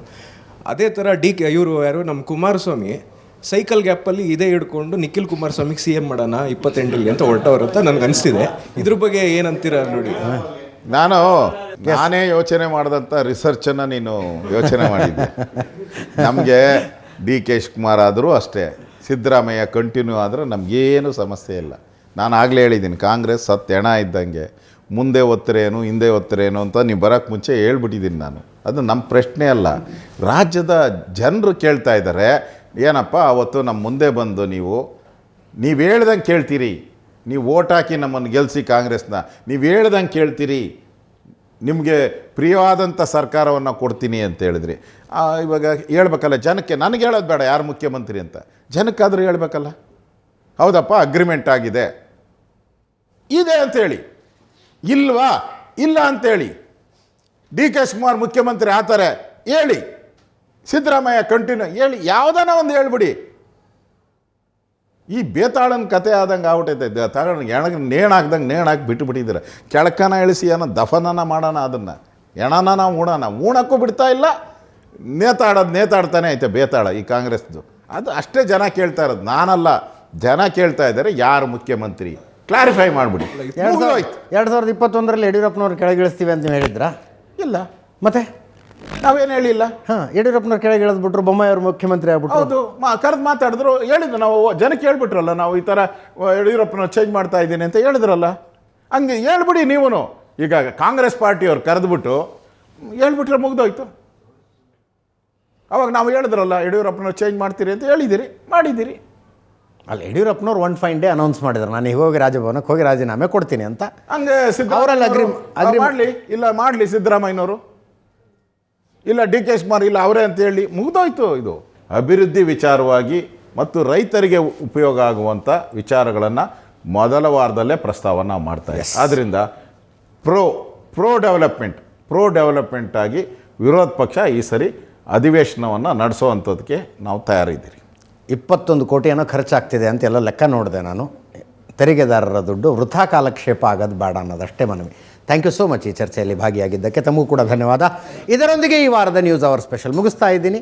ಮುಂದಿನ ವಾರ ಮತ್ತೊಬ್ಬ ಅತಿಥಿಯೊಂದಿಗೆ ಮತ್ತೆ ಬರ್ತೀನಿ. ನೇರ, ದಿಟ್ಟ, ನಿರಂತರ ಸುದ್ದಿಗಾಗಿ ನೋಡ್ತಾ ಇರಿ ಏಷ್ಯಾನೆಟ್ ಸುವರ್ಣ ನ್ಯೂಸ್.